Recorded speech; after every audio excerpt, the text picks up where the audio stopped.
කවුරුත් සාදුකාරයක් පවත්වන්න. සදහවත් කාරුණික පින්වත්නි,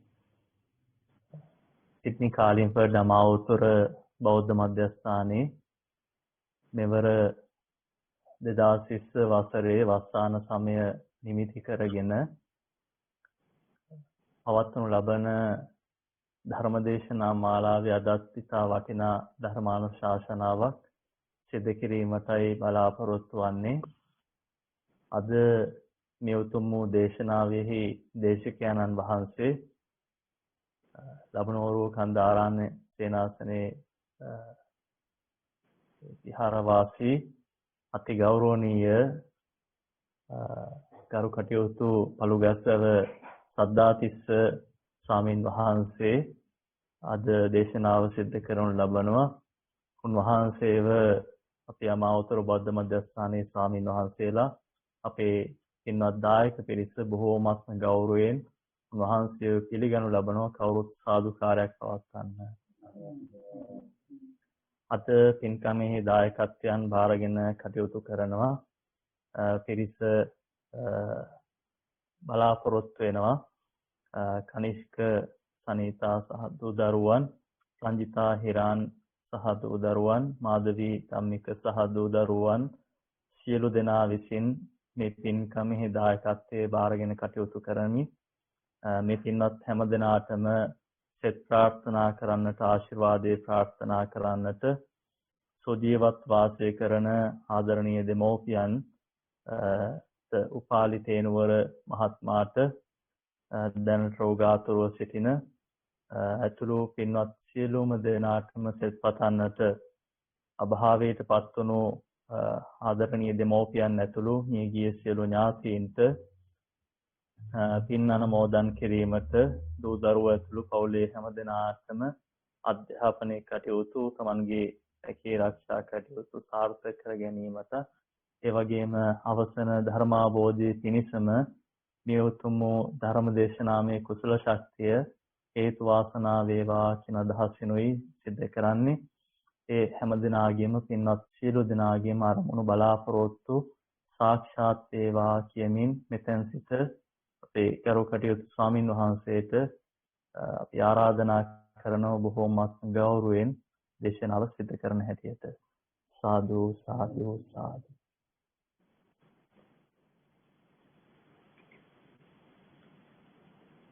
පින්වත්නි, පන්සිල් සමාදන් වීම සඳහා හැමදෙනාම තුන් වතාවක් নমස්කාරය කියන්න.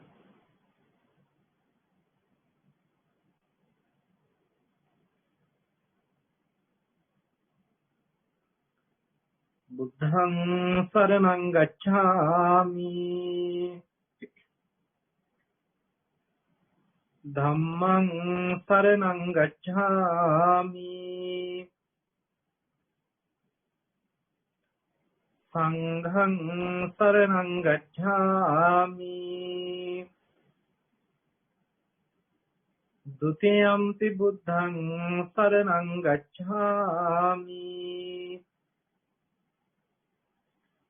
ဒ ුතියම්පි ධම්මං සරණං ගච්ඡාමි,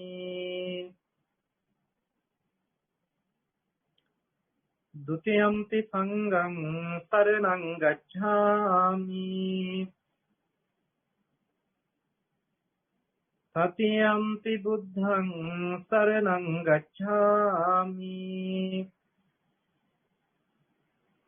තතියම්පි ධම්මං සරණං ගච්ඡාමි, තතියම්පි සංඝං සරණං ගච්ඡාමි. ආනාතිපාතා විරමණී සික්ඛාපදං සමාදියාමි. අදින්නාදානා විරමණී සික්ඛාපදං සමාදියාමි. කාමේසු මිච්ඡාචාරා වේරමණී සික්ඛාපදං සමාදියාමි මුසාවාදා වේරමණී සික්ඛාපදං සමාදියාමි සුරාමේරය මජ්ජපමාදට්ඨානා වේරමණී සික්ඛාපදං සමාදියාමි තිසරණේන සද්දින් පංචශීලං ධම්මං සාදුකං සුරක්ඛිතං කତ୍වා අප්පමාදේන සම්පාදේත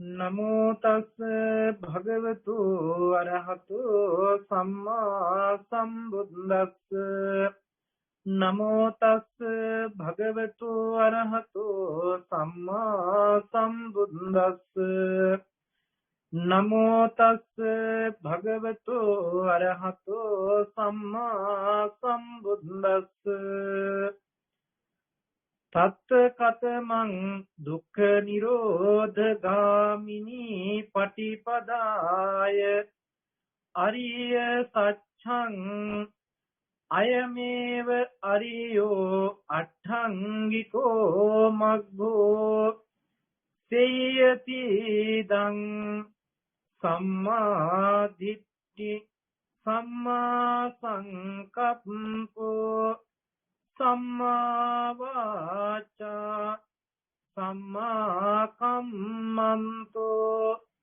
සම්මා ආජීවා සම්මා වායාමෝ සම්මා සති සම්මා සමාධියති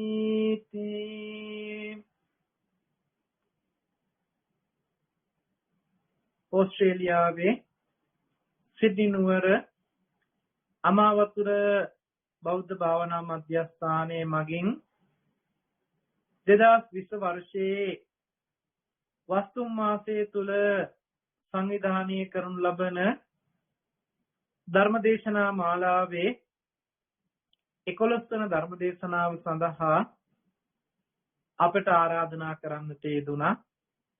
ඒ ධර්මදේශනාව සඳහා ආරාධනාව සිද්ධ කරන්නට යෙදුණ ඒ අමාවතුර බෞද්ධ මධ්‍යස්ථානයේ ගෞරවනීය වැඩ සිටින ස්වාමින් වහන්සේලා ඇතුළු සදා වන්දනීය පූජනීය මහා සංඝරත්නයන් අවසරයි. ඒ වගේම ධර්ම ශ්‍රවණය සඳහා සූදානම්ව සිටින ධර්ම ශ්‍රවණාබිලාසී පින්වත්නි. ලෝතර සම්මා සම්බුදුරජාණන් වහන්සේ දේශනා කොට වදාළ අති ගැඹුරු ශ්‍රී සද්ධර්මයේ තුල අන්තර්ගත වෙන ප්‍රතිපදාව පිළිබඳව මාතෘකා කරන්නට යෙදුණා. නිරෝධ ගාමිනී පටිපදා. එහෙම නැතිනම් දුක්ඛ නිරෝධ ගාමිනී පටිපදාව. මේ චතුරාර්ය සත්‍ය ධර්මයේ තුල අන්තර්ගත වෙන දුක නිරෝධ කර ගැනීම පිණිස අනුගමනය කළ යුතු ප්‍රතිපදාව කුමක්ද කියන එක පිළිබඳවයි අද මා මාතෘකා තබන්නට යෙදුනේ. ඒ මේ ආර්ය අෂ්ටාංගික මාර්ගයේ පිළිබඳව. ඉතින් අද දවසේ ඒ වගේම ඉන් අනතුරුව තවත් සති දෙකකට පසුව පවත්වන ඒ ධර්මානුශාසනාවේදී මේ ආර්ය අෂ්ටාංගික මාර්ගයේ පිළිබඳවම කතා බහ කරන්නට බලාපොරොත්තු වෙනවා. ඉතින් ඊට පෙර ආතුව මා මතක් කරන්නට ඕනේ මේ ආර්ය අෂ්ටාංගික මාර්ගය කියන මේ ධර්මතාවය අපි තේරුම් ගැනීමට ප්‍රථමයෙන් මේ ලෝකෙට මේ ප්‍රතිපදාව කොහොමද විහි වෙන්නේ කියන එක පිළිබඳව අපි අද වර්තමානයේ මේ ගත කරන ශාසනය ගත්තහම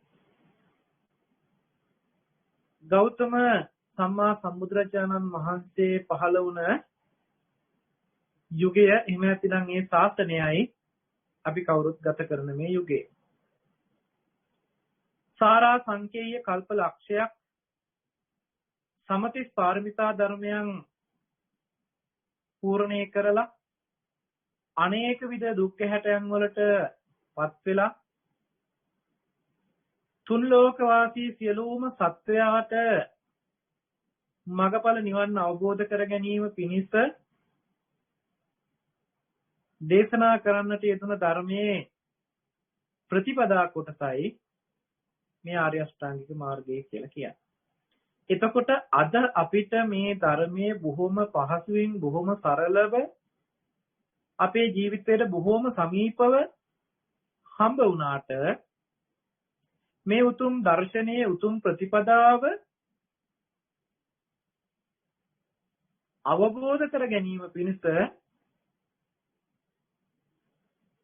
ලෝතර සම්මා සම්බුදුරජාණන් වහන්සේ නමකට මොනතරම් කාර්යභාරයක් කරන්නට වෙනවද කියන එක මේ බෝධිසම්භාර ධර්මයන් පුරණ අවධියේදී අපිට කතා ප්‍රවෘත්ති පිළිබඳව ඒ ඉතිහාසයේ පිළිබඳව පෙළ දහමින් ගවේෂණය කළ එහෙම නැත්නම් තොරතුරු හොයාගෙන බැලුවාම කොච්චර අමාරු කාර්යයක්ද කියන එක පිළිබඳව පැහැදිලි කරගන්න පුළුවන්කම තියෙනවා. එහෙම සම්මා සම්බුද්ධත්වයට පත් වෙලා ලෝකයා ඉදිරියේ ඒ උතුම් වූ ධර්මය පළමුවෙන්ම විවර කරන්නට යෙදුනේ දේශනා කරන්නට යෙදුනේ අපි කවුරුත් දන්න පරිදි පස්වග මහණුන් වහන්සේලාට. උන්වහන්සේලා ඉදිරියේ දේශනා කරන්නට යෙදුන ධර්මයේ තමයි සූත්‍ර දේශනාව තමයි ධම්සක්කවතුම් සූත්‍ර දේශනාව. ධම්මචක්කප්පවත්තන සූත්‍ර දේශනාව. මේදී මේ ධම්සක්කවතුම් සූත්‍ර දේශනාවේදී විශේෂ ප්‍රකාශයක් බුදුරජාණන් වහන්සේ පෙන්වනවා දේශනා කරනවා. පුබ්බේ අනනුසුතේසු ධම්මේසු.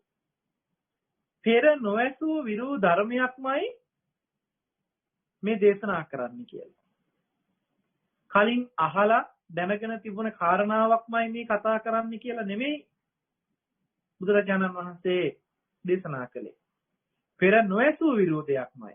මින් පෙර අහලා නැති තරම් මින් පෙර අහන්නට නොලැබිච්ච තරම් අති ගැඹුරු කාරණාවක් කියන එකයි මෙයින් අදහස් කළේ. එහෙමනම් මෙතනදී අපිට ලබා දෙන පණිවිඩයක් තියෙනවා. ඒ සූත්‍ර දේශනාවෙන් ඒ වගේ ප්‍රකාශයක් භාගතුන් වහන්සේ නමක් ඉදිරිපත් කරන්නේ මින් පෙර අහලා තියෙන දේවල් එක්ක මේක ගලපන්න එපා. එහෙම නැතිනම් මේක යොදන්න එපා. මින් පෙර අහලා නැති දෙයක්මයි ඔබට මේ මතක් කරන්න කියන තැනකින් තමයි එදා පස්වග මහණුන් වහන්සේලාට බුදුරජාණන් වහන්සේ ඉදිරිපත් කළේ. එතනදී මේ මාර්ගය විස්තර කරනකොට චතුරාර්ය සත්‍ය ධර්මයේම විස්තර කරනවා. එතනදී මේ මාර්ගයේ විදිහට පැහැදිලි කරනවා මේ සම්මා දිට්ඨියෙන් පටන් ගත්ත සම්මා සමාධියෙන් අවසාන වෙන ආර්ය අෂ්ටාංගික මාර්ගය පිළිබඳව. ඉතින් මෙන්න මේ ආර්ය මාර්ගයක් පිළිබඳව කතා කරනකොට මේ මාර්ගයේ විතරක් තනියෙන් වෙන් කරලා කතා කරන්නට බැරි වේවි. මොකද මාර්ගය ගැන කතා කරනකොට මොකක් සඳහා අනුගමනය කළ යුතු මාර්ගයක්ද? මොකක් සාක්ෂාත් කරගන්නද? මොකක් දුරු කිරීම පිණිසද? මොකක් අවබෝධ කර ගැනීම පිණිසද කියලා මෙන්න මේ ප්‍රශ්න ටික අපිට ඉතුරු වෙනවා. ඒ නිසා මේ ප්‍රතිපදාව නම් කරන්නෙම දුක්ඛ නිරෝධ ගාමිනී පටිපදායි කියලා. දුකෙන් නිදහස් වීමේ ගමන් කිරීම සඳහා අනුගමනය කළ යුතු ප්‍රතිපදාවයි. එහෙමනම් අපිට දුක ගැනත් දුක සමුදය පිළිබඳව දුක නිරෝධය පිළිබඳව කෙටියෙන් හෝ කතා කරන්නට සිද්ධ වෙනවා. නම දීර්ඝ වේ සඳහා කාලය වැය කරන්නේ නැහැ. දුක පිළිබඳව ගත්තාම දුක්ඛ සත්‍ය හැටියට අපිට ජාතිපි දුක්ඛ, ජරාපි දුක්ඛ, ව්‍යාධිපි දුක්ඛ ආදී මේ විදිහට දුක් ටික ගොනු කරලා සංකිට්ඨේන පංච උපාදානස්කන්ධා දුක්ඛ කියලා දුක සංක්ෂිප්ත කරලා පංච උපාදානස්කන්ධයමයි දුක කියලා දේශනා කළා.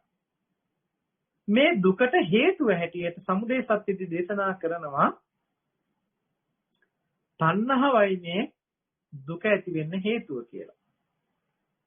තණ්හා නිරෝධ සත්‍යදී පෙන්නනවා තණ්හාවේ නිරෝධය තණ්හාව නොයදුනොත් දුක හට ගන්න හේතුවක් නැහැ කියලා. එහෙමනම් තණ්හාවේ නැතිවීමමයි දුකේ නැතිවීම කියලා.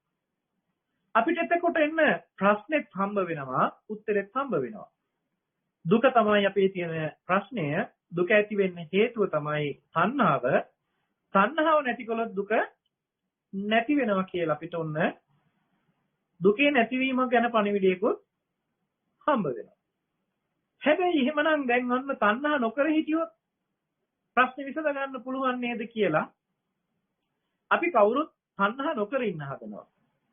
කිසිම දෙයකට තණ්හා නැතුව ඉන්න උත්සාහවත් වෙනකොට දුක නැති වෙනවා කියන කාරණාවක් නම් මෙතනින් නිරූපණය වෙන්නේ අපේ ජීවිතය තුළ අපිට විද්‍යමාන වෙන්න ඕනේ තණ්හාවම නැතුව හිටියොත් දුක නැති වෙනවා කියන තැනකින්.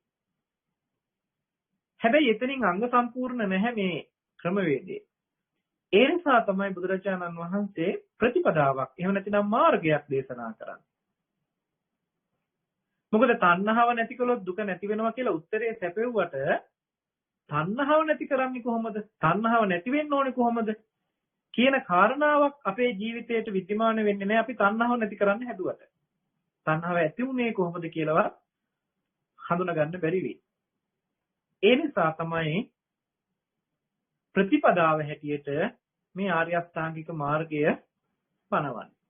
එතකොට අපි මෙතනදී උත්තරයක් ළඟ තියාගත යුතුයි, නුවණක් ළඟ තියාගත යුතුයි. මේ මුළු ආර්ය අෂ්ටාංගික මාර්ගයේ පුරාවට සිද්ධ කරනු ලබන්නේ දුක නැති කරන වැඩපිළිවෙලක්. එහෙමනම් දුක ඇති වෙන්න හේතු වෙච්ච තණ්හාව නැති කරන වැඩපිළිවෙලක්. කියන මෙන්න මේ දැනුම අපේ සන්තකව තියාගෙනයි අපි මේ ප්‍රතිපදාව පිළිබඳව ගවේෂණය කරන්නට ඕනේ. අපේ ජීවිතයට මේක එකතු කරගන්නට ඕනේ. එහෙමනම් දැන් ඔන්න ප්‍රතිපදාව පිළිබඳව කතා කරන්නට පරිසරයේ සුදුසුයි. අපි ප්‍රතිපදාව විදිහට ගත්තහම ආර්ය අෂ්ටාංගික මාර්ගය කියලා ගත්තහම මෙතනදී මා මුලින් මාතෘකා තබනකොට මේ අංග 8 පිළිබඳවම මතක් කළා. සම්මා දිට්ඨි, සම්මා සංකප්ප, සම්මා වාචා, සම්මා කම්මන්ත, සම්මා ආජීව, සම්මා වායාම, සම්මා සති, සම්මා සමාධි කියලා. මෙතනදී සම්මා දිට්ඨිය කියලා ගත්තහම මේ සම්මා දිට්ඨියත් ප්‍රභේද දෙකකට වෙන් වෙනවා. ඒ ප්‍රභේද දෙක තමයි ලෞකික සම්මා දිට්ඨිය සහ ලෝකෝත්තර සම්මා දිට්ඨිය කියලා. මෙතනදී අපි ටිකක් ලෞකික සම්මා දිට්ඨිය පිළිබඳව කල්පනා කළොත් ලෞකික කියලා කියන්නේ ලෝකෙටයි තියෙන්නේ. ඒ කියන්නේ ලෝකයේ තුල ඇත්ත දකින්න එකට කියනවා. එහෙම නැත්නම් යහපත් දකින්න එකට කියනවා ලෞකික සම්මා දිට්ඨිය කියලා. මේ ලෞකික සම්මා දිට්ඨිය එහෙම නැත්නම් තවත් විදිහකට මේ සම්මා දිට්ඨිය හඳුන්වනවා කම්මස්සකතා සම්මා දිට්ඨිය කියලා. කම්මස්සකතා සම්මා දිට්ඨියේදී කර්මය හා කර්මඵල විශ්වාසය ඇදහිීම නුවණ කියන කාරණා පැහැදිලි කරනවා. එතකොට යම් කෙනෙක් කර්මය හා කර්මඵලයේ විශ්වාස කරනවා නම්, පින්පව් විශ්වාස කරනවා නම් මෙන්න මේක ලෝකයේ තුල පවතින සත්‍යතාවයක්. දකින්න ඇත්තක්. මේක දකින්නේ නැති කෙනෙක් නියත මිත්‍යා දිට්ඨියටපත් වෙනවා. සම්මා දිට්ඨිය නැති තැන නියත මිත්‍යා දිට්ඨියටපත් වෙනවා. ඒ අවස්ථාවේ කෙනාගේ මානසික මට්ටම පෙරලෙනවා. පින් කරලා ඇති වැඩක් නැහැ. පව් කරලා ඇති වැඩක් නැහැ. දන් දුන්නට විපාක නැහැ. සිල් රැක්කට විපාක නැහැ. කියලා මේ විදිහට නියත මිත්‍යා දිට්ඨියකටපත් වෙනවා. මෙතනදී කම්මස්සකතා සම්මා දිට්ඨියක් නොපිහිටන කෙනෙකුගේ මානසික මට්ටමේ පිහිටීම තමයි උච්ඡේද දිට්ඨියකටපත් වෙනවා. උච්ඡේදවාදී බවට පත් වෙනවා. ඒ අය නැත යන අන්තයේ ඇසුරු කරමින් පින්පව් වලදී විශේෂයෙන්ම පින් කරන පැත්ත කෙසේ වෙතත් පව් කරන්නට බය නැතුව යනවා. නොයෙකුත් පාප ධර්මයන් වල නිරත වෙමින් ඒ විපාකයන් පිළිබඳ විශ්වාසයක් නැති නිසා මා විශාල අකුසල ධර්මයන් වලටපත් වෙනවා. කායිකව වාචිකව විතරක් නෙමෙයි මානසිකව පවා මේ අය කිරිහීමකටපත් වෙනවා. ඒ තුළ නියත මිත්‍යා දිට්ඨියටපත් වෙච්ච පුද්ගලයා නියත අපායගාමී කියලා අපිට ධර්මයේ නියත ධර්මයන් දේශනා කරන තැන විග්‍රහ වෙනවා. එතකොට ඔන්න නියත මිත්‍යා දිට්ඨියටපත් වෙච්ච චරිතයක ස්වභාවය. එතකොට කම්මස්සගතා සම්මා දිට්ඨියටපත් වුණා නම් යම් කෙනෙක් කර්මය හා කර්මඵල විශ්වාසය පින්පව් පිළිබඳව විශ්වාස කරනවා නම් කර්මය හා විපාක විශ්වාස කරනවා නම් මේ කෙනාගේ මානසික මට්ටම යහපත් පැත්තට හරවන මානසික මට්ටමක්. හැබැයි මේ මානසික මට්ටම සාස්වතයි. ඇත යන අන්තය ඇසුරු කරන මානසික මට්ටමක්. හැබැයි නැත යන අන්තය ඇසුරු කරන එහෙම නැතිනම් උච්ඡේදයේ ඇසුරු කරන කෙනාට වඩා සාස්වතය ඇසුරු කරන කෙනා ශ්‍රේෂ්ඨයි. මොකද අර කෙනා කෙලින්ම අපායගාමීව කර්මයන් සිදු කරමින් අපායටම යන්න වෙන මිත්‍යා දෘෂ්ටිය දරනවා. නමුත් කම්මස්සගතා සම්මා දිට්ඨියේ පිහිටන කෙනා පින්දහම් කරමින් යහපත් වැඩ කරමින් සුගතිගාමී ජීවිතයක් ලබන්නට පුළුවන් පරිසරයක ගොඩනගා ගන්නවා. කාම භූමියේ තියෙන සතර මහා අපායම නැතිනම් දුගතිය විශේෂයෙන්ම නිර්මාණය කරගන්නවා උච්ඡේදවාදීන්. ඒ වගේම කාම භූමිය, රූප භූමියත් අරූප භූමියත් කියන මේ තුන් භූමියම සකස් කරගන්නවා සාස්වතයේ මුල් කරගෙන. ඒ නිසා සුගතිය පැත්ත සාස්වතයෙන් නිර්මාණය කරගත්ත දෙයක්, දුගතිය පැත්ත උච්ඡේදයෙන් නිර්මාණය කරගත්ත දෙයක් බවට පත් වෙනවා. නමුත් මේ දෙකේ අනියත ධර්මතාවයක් තියෙනවා. මොකද සුගතියට ගියාට මේ අයට අකුසලයන් සිද්ධ වුණොත් දුගතියට යන්න සිද්ධ වෙනවා සාස්වත දිට්ඨියේ හිටියට. ඒ නිසා මේ පිළිබඳවත් අපි පුංචි දැනුමකට එකතු කරගන්න ඕන නිසායි මම මතක් කළේ. එතකොට අපිට ඔන්න ලෞකික සම්මාදිට්ඨිය පැත්තෙන් ගත්තහම ලෝකේ පවතින ඇත්ත එහෙම නැත්නම් ලෝකේ සම්මත කරපු ඇත්තක් තියෙනවා. මේ සම්මත කරපු ඇත්ත තමයි ලෞකික සත්‍ය හැටියට එහෙම නැත්නම් ලෞකික සම්මාදිට්ඨිය තුළ හඳුනා ගන්න තියෙන්නේ. ඒ තුළ තමයි යහපත් වැඩ කරන, අයහපත් වැඩ කරන, පින් පව් තියෙන, සැප දුක තියෙන ආදී මේ විදිහේ ලෝකෙ තුල විද්‍යමාන වෙන ධර්මතා ටික දකින්න පුළුවන්කම ලැබෙනවා. ඊළඟට සම්මාදිට්ඨිය පත් කරනවා ඊළඟට ලෝකෝත්තර සම්මාදිට්ඨිය හැටියට. ලෝකෝත්තර සම්මාදිට්ඨිය ලෝකෙට අයිති නැති ධර්මතාවයක් විදිහටයි ලෝකෝත්තර ලෝකෙන් ඈතර කරන දර්ශනයක් පිළිබඳවයි කතා කරන්නේ. මෙතනදී ලෝකෝත්තර සම්මාදිට්ඨිය පැහැදිලි කරනවා චතුසත්‍ය සම්මාදිට්ඨිය කියලා. චතුරාර්ය සත්‍ය පිළිබඳ වූ දකින්න දැක්මක් තියෙනවා නම් ඒ දැක්මට තමයි මෙතනදී සම්මාදිට්ඨිය එහෙම නැතිනම් චතුසත්‍ය සම්මාදිට්ඨිය කියලා කතා කරන්නේ. ලෝකෝත්තර සම්මාදිට්ඨිය කියලා කියන්නේ මේක තමයි. ඒ සම්මාදිට්ඨිය ගත්තහම එතනදී සම්මාදිට්ඨිය අපිට පෙළ දහමේ අර්ථකථනය කරනවා සූත්‍රවල ඒ වගේම අභිධර්මයේ තුල සම්මාදිට්ඨිය පිළිබඳව දෙන නිර්වචනය අපිට පෙන්වන්නේ දුක්ඛේ ඥානං, දුක්ඛ සමුදය ඥානං, දුක්ඛ නිරෝධේ ඥානං, දුක්ඛ නිරෝධ ගාමිනී පටිපදාය ඥානං අයං උච්චති සම්මා දිට්ඨි. සම්මා දිට්ඨි කියලා කියන්නේ දුක්ඛේ ඥානං, දුක්ඛ සත්‍ය පිළිබඳ වූ එහෙම නැත්නම් දුක පිළිබඳ වූ නුවණකට තමයි සම්මා දිට්ඨිය කියලා කියන්නේ. දුක්ඛ සමුදය ඥානං, දුක හටගත්තේ මෙන්න මේ නිසා කියලා හටගැනීම සමුදය දකිනවා නම් නුවණින් මේකට කියනවා දුක්ඛ සමුදය ඥානං. දුක්ඛ නිරෝධේ ඥානං, දුක නිරෝධ කරන්නේ තණ්හා නිරෝධයෙන් දුක නිරෝධ වෙනවා කියලා මේ දකින්න එක නුවණින් දකින්නකොට මෙන්න මේකට කියනවා සම්මා දිට්ඨිය කියලා. ඊළඟට දුක්ඛ නිරෝධ ගාමිනී පටිපදාය ඥාන. ආපහු මේ ප්‍රතිපදාව පිළිබඳව නුවණින් දකින්න ප්‍රතිපදාවක් මේ කෙනාගේ හිතේ ඇති වෙනවා නම් මේ නුවණින් දකින්න ප්‍රතිපදාවම දකින්නවා. අනේ දකින්න නුවණට කියනවා සම්මා දිට්ඨිය කියලා. එතකොට සම්මා දිට්ඨිය ඇතුලේ නැවත සම්මා දිට්ඨියක් තියෙනවා. මොකද නුවණින් දකින දැක්මක් තියෙන එකට සම්මා දිට්ඨිය කියලා කියනවා. චතුරාර්ය සත්‍ය පිළිබඳ දකින දැක්මට ඒ දකින දැක්ම තුල අනුගමනය කළ යුතු ප්‍රතිපදාවෙත් නැවත සම්මා දිට්ඨියක් එහෙම නැත්නම් ආර්ය අෂ්ටාංගික මාර්ගයක් නිරූපණය වෙනවා.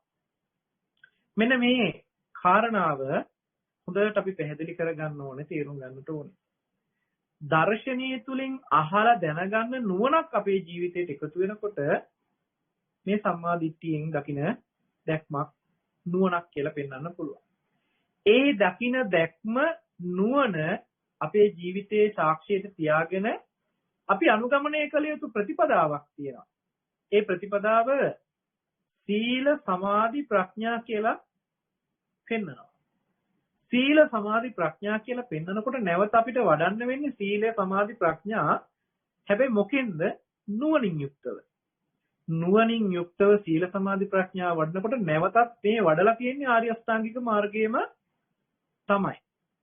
හැබැයි දැන් මේ වඩන ආර්ය අෂ්ටාංගික මාර්ගය ප්‍රධාන වෙන්නේ සීලයෙන් සමාධියට, සමාධියෙන් ප්‍රඥාවටයි. මේ විදිහට මාර්ගයේ තුල සහ ඒ පිළිබඳව ඇති කරගන්න ප්‍රඥාව තුළ මේ ප්‍රභේද දෙක වෙන් කරගන්න පුළුවන්කම තියෙනවා. ආර්ය අෂ්ටාංගික මාර්ගයේ සම්මා දිට්ඨි සම්මා සංකප්ප කියලා මේ විදිහට අංග ටික ප්‍රඥා සීල සමාධි කියලා බෙදනවා. හැබැයි ප්‍රතිපදාව සීල සමාධි ප්‍රඥා. දර්ශනය ප්‍රඥා සීල සමාධි. මෙන්න මේ දෙක වෙන් කරලා හඳුනා ගැනීම අත්‍යවශ්‍ය වෙනවා. එතකොට බුදුරජාණන් වහන්සේ දේශනා කළේ පුබ්බේයනුසුතේස ධම්මේස. පෙර නොයසු විරු ධර්මයක් තමයි මේ ලෝකයට විවර කළේ. එහෙමනම් සම්මා දිට්ඨිය තුල අන්තර්ගත වෙන කාරණාව අපි තවදුරටත් සූත්‍ර පෙරදහම් තුල විග්‍රහ කරගත්තාම අපිට මේ සත්‍ය විභංග සූත්‍රයේදී ඒ වගේම විභංග ප්‍රකරණය ගත්තාම සත්‍ය විභංගයක්ම තියෙනවා. ඊළඟට යමක ගත්තාම සත්‍ය යමකේ තියෙනවා. මේ වගේ තැන් හරහා මේ චතුරාර්ය සත්‍ය තුල මාර්ග සත්‍ය වෙනම අරගෙන විශාල අධ්‍යයනයක් කරන්න පුළුවන්. විශාල කරුණු ගණනාවක් අපිට අධ්‍යයනයක් කරගන්න පුළුවන්කම ලැබෙනවා. නමුත් මම හිතනවා මේ සියල්ලම ගොනු කරලා කතා කළොත් මහ විශාල කාලයක් සහ අපිට තේරුම් ගැනීමේ අපහසුකම් ඇති වෙන්න පුළුවන්කම නිසා මම ඔබට මේක තේරුම් ගැනීමේ පහසුව සඳහා විශේෂයෙන්ම අද දවසේ සම්මා දිට්ඨිය පැත්ත පිළිබඳව ටිකක් වැඩිපුර කතා කරලා ඊළඟ කරුණු ටික අපි ඊළඟ දවසේදී කතා කරන්න බලාපොරොත්තු වෙනවා. එහෙමනම් සම්මා දිට්ඨිය පිළිබඳව තවදුරටත් අපි ගැඹුරින් අධ්‍යයනයක් කරනකොට කරුණු අවබෝධ කර ගැනීම පිණිස ජීවිතයට සමීප කරගන්න යනකොට අපිට තව සූත්‍ර දේශනාවක් මුණ ගැහෙනවා මජ්ක්‍ධිම නිකායේ සඳහන් වෙනවා සම්මා දිට්ඨි සූත්‍ර දේශනාව. මේ සම්මා දිට්ඨි සූත්‍ර දේශනාව සාරිපුත්ත මහරහතන් වහන්සේ විසින් ඉදිරිපත් කරපු දේශනාවක්. මේ දේශනාවේ සම්මා දිට්ඨිය විවිධ පැතිවලින් පෙන්වනවා. කාරණා 16කින් පැහැදිලි කරනවා. හැබැයි එයින් අපි අර්ථයක් ගන්න හොඳ නැහැ. මේ කතා කරන්නේ සම්මා දිට්ඨි 16ක් පිළිබඳව කියලා. නෑ මේ එකම සම්මා දිට්ඨිය පිළිබඳවයි කතා කරන්නේ. හැබැයි මේ සම්මා දිට්ඨියටපත් වෙන්න පුළුවන් පැතිකඩයන් 16ක් පිළිබඳව. නැත්නම් පැති 16ක් පිළිබඳව තමයි මේ දේශනාව පුරාවට පැහැදිලි කරන්නේ. මම මේ කාරණා 16 ඔබට මතක් කරන්නම්. සමහර විට ඔබ මේක අහලා තියෙන්න පුළුවන්, පොතපතෙන් කියවලා තියෙන්න පුළුවන්. නමුත් මම මේ ටික ආපහු අපි කාගෙත් ප්‍රයෝජනීය පිණිස මතක් කරන්න. මේ සම්මාදිට්ඨි සූත්‍රයේ මූලිකව කතා කරනවා, ඒ කියන්නේ ඒ කාරණා 16 දී පළවෙනියටම කතා කරනවා කම්මපත වාරය කියලා. එහෙම නැත්නම් කර්මයේ පිළිබඳව පෙන්වන කාරණාව. එතනදී යම් කෙනෙක් කුසලයේ දනීද, කුසල සමුදය දනීද, අකුසලයේ දනීද, අකුසල සමුදය දනීද කියලා මේ සම්මා දිට්ඨියයි කියලා පෙන්නනවා. ඊළඟට දෙවෙනි කාරණේ හැටියට පෙන්වන්නේ ආහාරය පිළිබඳව. ආහාර පරියායෙන් පෙන්වනවා. ආහාරයේ දනීද, ආහාර සමුදය දනීද, ආහාරයේ නිරෝධය දනීද, ආහාර නිරෝධ කරන ප්‍රතිපදාව දනීද කියලා මෙන්න මේ කාරණාව පෙන්වනවා. ඊළඟට සත්‍ය කොටසේදී දුක දනීද, දුක්ඛ සමුදය දනීද, දුක නිරෝධය දනීද, දුක නිරෝධය කරන මාර්ගය දනීද කියලා පෙන්වනවා. මේ විදිහට ජාති මරණය පිළිබඳවත් පෙන්නනවා, ජරාවත් පෙන්නනවා, ජරා මරණත් ගැන පෙන්නනවා, ජාති ගැන පෙන්නනවා, ඒ වගේම භවය පිළිබඳව පෙන්නනවා, උපාදානීය පිළිබඳව පෙන්නනවා, තණ්හාව පිළිබඳව, වේදනාව පිළිබඳව, ස්පර්ශය පිළිබඳව, සලආයතන පිළිබඳව, නාම රූප පිළිබඳව, විඥානයේ සංකාර, අවිද්‍යාව, ඒ වගේම ආශ්‍රව පිළිබඳව. මේ විදිහට කාරණා 16ක් කතා කරනවා. ඉතින් ආශ්‍රව දන්නවද, ආශ්‍රව සමුදය දන්නවද, ආශ්‍රවයේ නිරෝධය දන්නවද, ආශ්‍රව නිරෝධ කරන ප්‍රතිපදාව දන්නවද? මේ විදිහට පෙන්වන ක්‍රමයක් තමයි මේ කරුණු 16 පුරාවටම ඉදිරිපත් කරලා තියෙන්නේ. එතනදී මම ඔබට මේ කාරණා 16ම පොදු කරලා කුලගයක් එහෙම නැතිනම් පොදු කාරණාවකට මේක ඉදිරිපත් කරන්න. මෙතනදී මේ පොදු කාරණාව වෙන්නේ අපි මේ කාරණා 16ම එක වචනයකට ගොනු කළොත් මේ සියල්ලම ධර්මතානේ. ධර්මයේ දනීද, ධර්ම සමුදය දනීද, ධර්මයාගේ නිරෝධය දනීද, ධර්මයේ නිරෝධ කරන ප්‍රතිපදාව දනීද කියලා ගත්තොත් මේ එකම න්‍යායක් කතා කරලා තියෙනවා. ඒ න්‍යායට දාලා බැලුවොත් ධර්මයේ දන්නවද, ධර්මයේ සමුදය දන්නවද, ධර්මයේ නිරෝධය දන්නවද, ධර්මයේ නිරෝධ කරන ප්‍රතිපදාව දන්නවද කියලා මේ න්‍යායට ගත්තොත් අපි ගමු එකක් නාම රූප පිළිබඳව.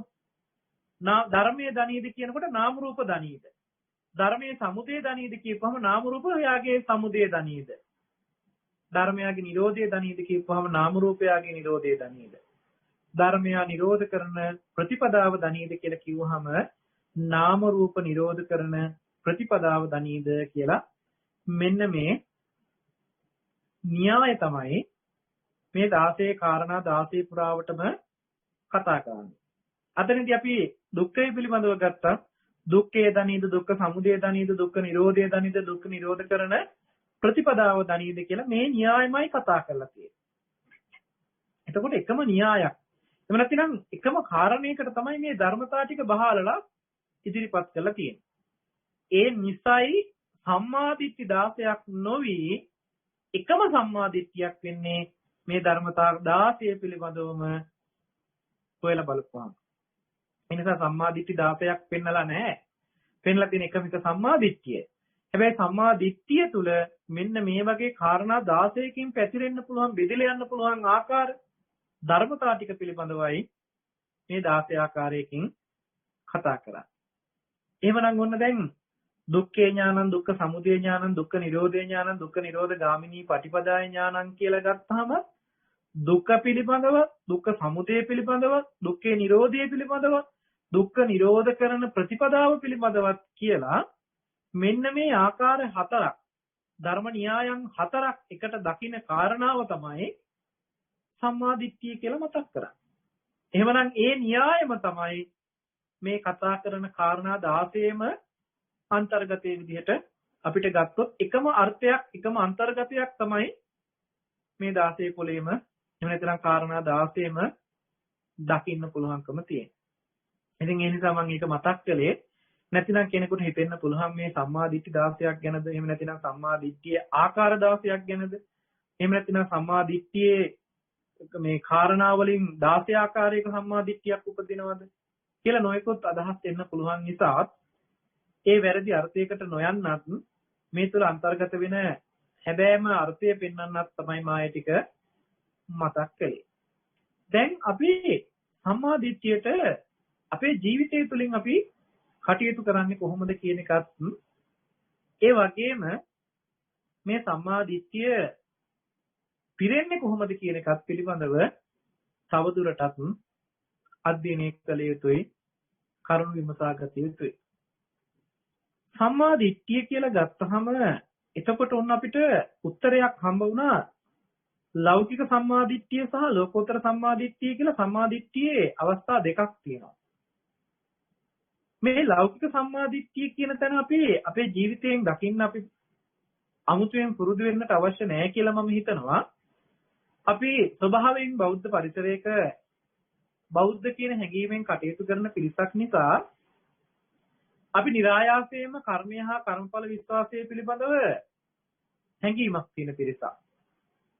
අපේ ජීවිතවල අපි පව් වැඩ කරන්නට එහෙම නැතිනම් අකුසලයන් කරන්නට බොහෝසේ බය වෙන බවක් සහ ඒ අකුසලයන්ට ලැජ්ජා වෙන බවක් කියන තැනකින් අපේ ජීවිතේ රැඳිලා තියෙනවා. හිරියොතප් දෙක එහෙම නැතිනම් ලැජ්ජා බය කියන දෙක අපේ ජීවිතයේ ඇතුළත් වෙලා තියෙනවා මේ පවට ඇති ලැජ්ජාව සහ පවට ඇති බය කියන තැනකින්. ඒ ඇති වෙන්නේම මේ කර්මය හා කර්මඵල විශ්වාසය නිසායි. ඒ වගේම බෞද්ධයන් හැටියට අපි නොයෙකුත් පින්දහම් කරනවා අපේ ජීවිතය තුළ විවිධ විදිහේ පින්කම් සිද්ධ කරමින් අපේ ජීවිතයට පුණ්‍ය ශක්තිය එකතු කරගන්න අපි උත්සාහවත් වෙනවා. මේක සිද්ධ කරන්නේ කර්මය හා කර්මඵල විශ්වාසයේ තියෙන නිසාමයි. එහෙම නොතිබුණා නම් අපි යහපත් වැඩ කරනවා කියන තැනකින් වෙන් කරලා අයහපතෙන් වැළකීලා යහපතේ යෙදෙනවා කියන කාරණාවකට අපේ ජීවිතේ යොමු කරවන්නේ නැහැ. හිතු මතේ අවස්ථාවට අනුකූලව හිතු මතේ හැමදේම කරන්න පෙළඹෙවි. හැබැයි අපි අවස්ථාව ලැබිලා තිබුණත් හිතු මතේ කරන්න අවස්ථාව තිබුණත් අපි එහෙම වැරදි දේවල් නොකර ඉන්නේ අපි මේ කර්මය හා කර්මඵල විශ්වාසය අදහන නුවණක් අපේ ජීවිතයේ තියෙන නිසායි. මේක අපිට උප්පත්තියෙන් උරුම වෙලා තියෙන්නත් පුළුවන්. ඉපදිලා අපේ ජීවිතයේ බෞද්ධ පරිසරයක ගොඩනැගිච්ච නිසා ඒ තුළ අපි යොමු වීම නිසා අපිට ලැබුණා වෙන්නත් පුළුවන්. කෙසේ වෙතත් අද අපේ වර්තමාන ජීවිතයේ ගත්තහම අපි හැමදෙනෙකුගේම බහුතරයක් බෞද්ධ මට්ටමින් අපි ගත්තහම මේ කම්මස්සගත සම්මාදිට්ඨිය තුළ අපි හැම කෙනෙක්ම පිහිටලා හිටිනවා. මෙතනදී ඒ පිළිබඳව නැවත දීර්ඝව කතා කරන්නට අවශ්‍ය නොවුනට මේ සම්මාදිට්ඨිය තුළ දකින්න ඕනේ කාරණාවත් මම පොඩ්ඩක් පැහැදිලි කරලා දෙන්න. ඒ කාරණාව තමයි සම්මාදිට්ඨියේ යුක්ත වෙනවා නම් අපි ඒකේ දැක්ම නිවැරදි දැක්මක් බවට පත් කර ගන්නට ඕනේ. මේක තවදුරටත් අපි කියන්නේ ඇත්ත ඇති හැටියට දකින්නවා කියන තැනකින්. සම්මා දිට්ඨිය ගැන කිව්වහම මතක් කරනවා ඇත්ත ඇති හැටියට දැකීම කියලා. ඇත්තටම තියෙන මොකද්ද කියලා දකින්න එක. එතකොට සම්මත ලෝකයේ තුල සම්මත කරපු ඇත්ත මොකද්ද කියලා දකින්න එක තමයි එහෙනම් ලෝකෙට අයිති ඇත්ත කියලා දකින්නේ. ලෝකෙ තුල දකින්නේ. සම්මතේ අපි හදාගත්ත ලෝකයේ තුල අන්තර්ගත වෙච්ච ඇත්ත දකින්න එක.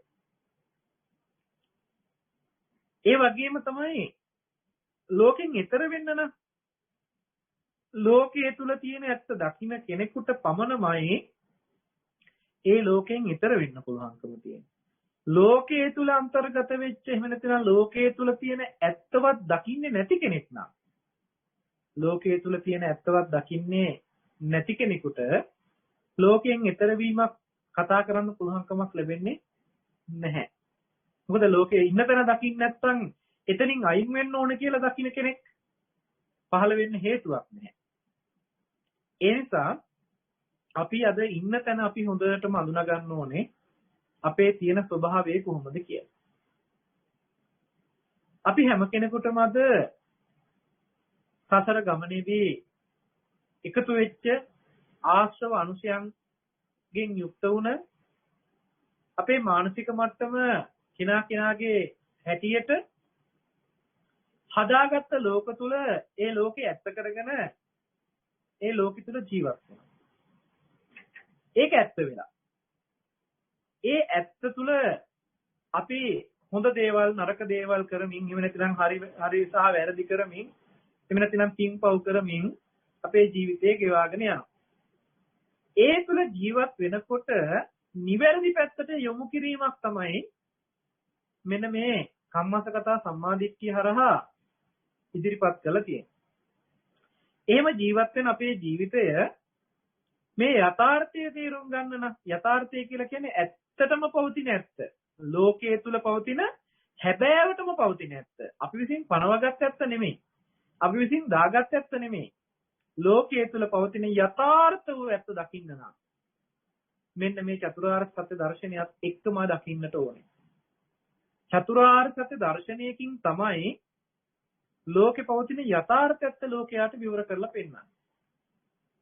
බුදුරජාණන් වහන්සේ නමක් සාරාංශකේ කල්ප ලක්ෂයක් පෙරම් පුරලා ගෞතම සම්මා සම්බුදුරජාණන් වහන්සේ ලෝකෙට විවර කරලා දෙන්නේ මෙන්න මේ ලෝකෙට පේන්නේ නැති නමුත් හැබෑවටම ලෝකේ පවතින යථාර්ථයයි.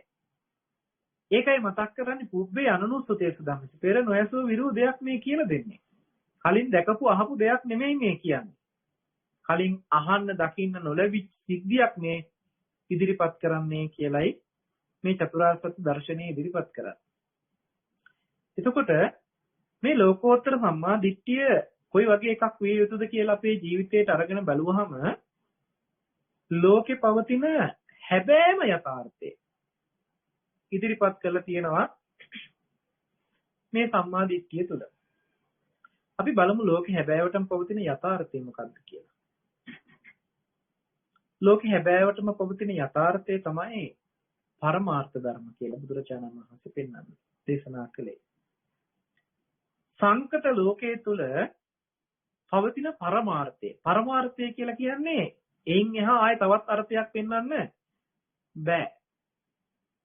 සංකත ධාතුව තුල සංකත ලෝකයේ තුල තියෙන පරමාර්ථ ධර්මය තමයි චිත්ත චෛතසික රූප කියලා කියන්නේ.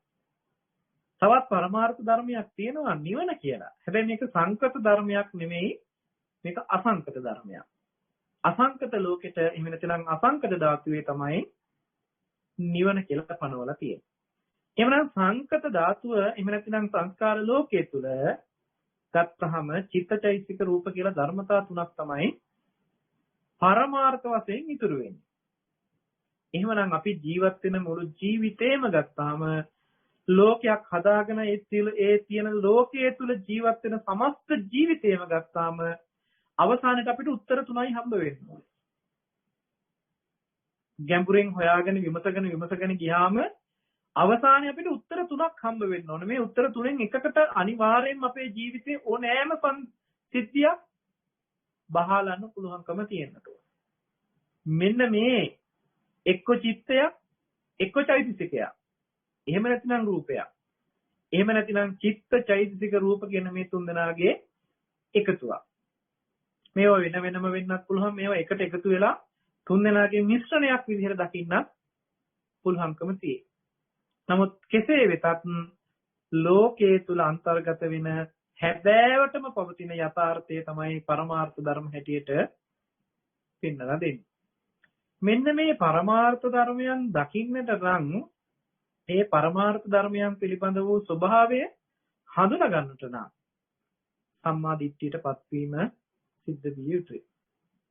හැබැයි මේ පරමාර්ථ ධර්මයන් දකින්න ලෞකික මට්ටමේ හිත දියුණු කරපු අයටත් යම් මට්ටමක පුළුවන්කමක් තියෙයි.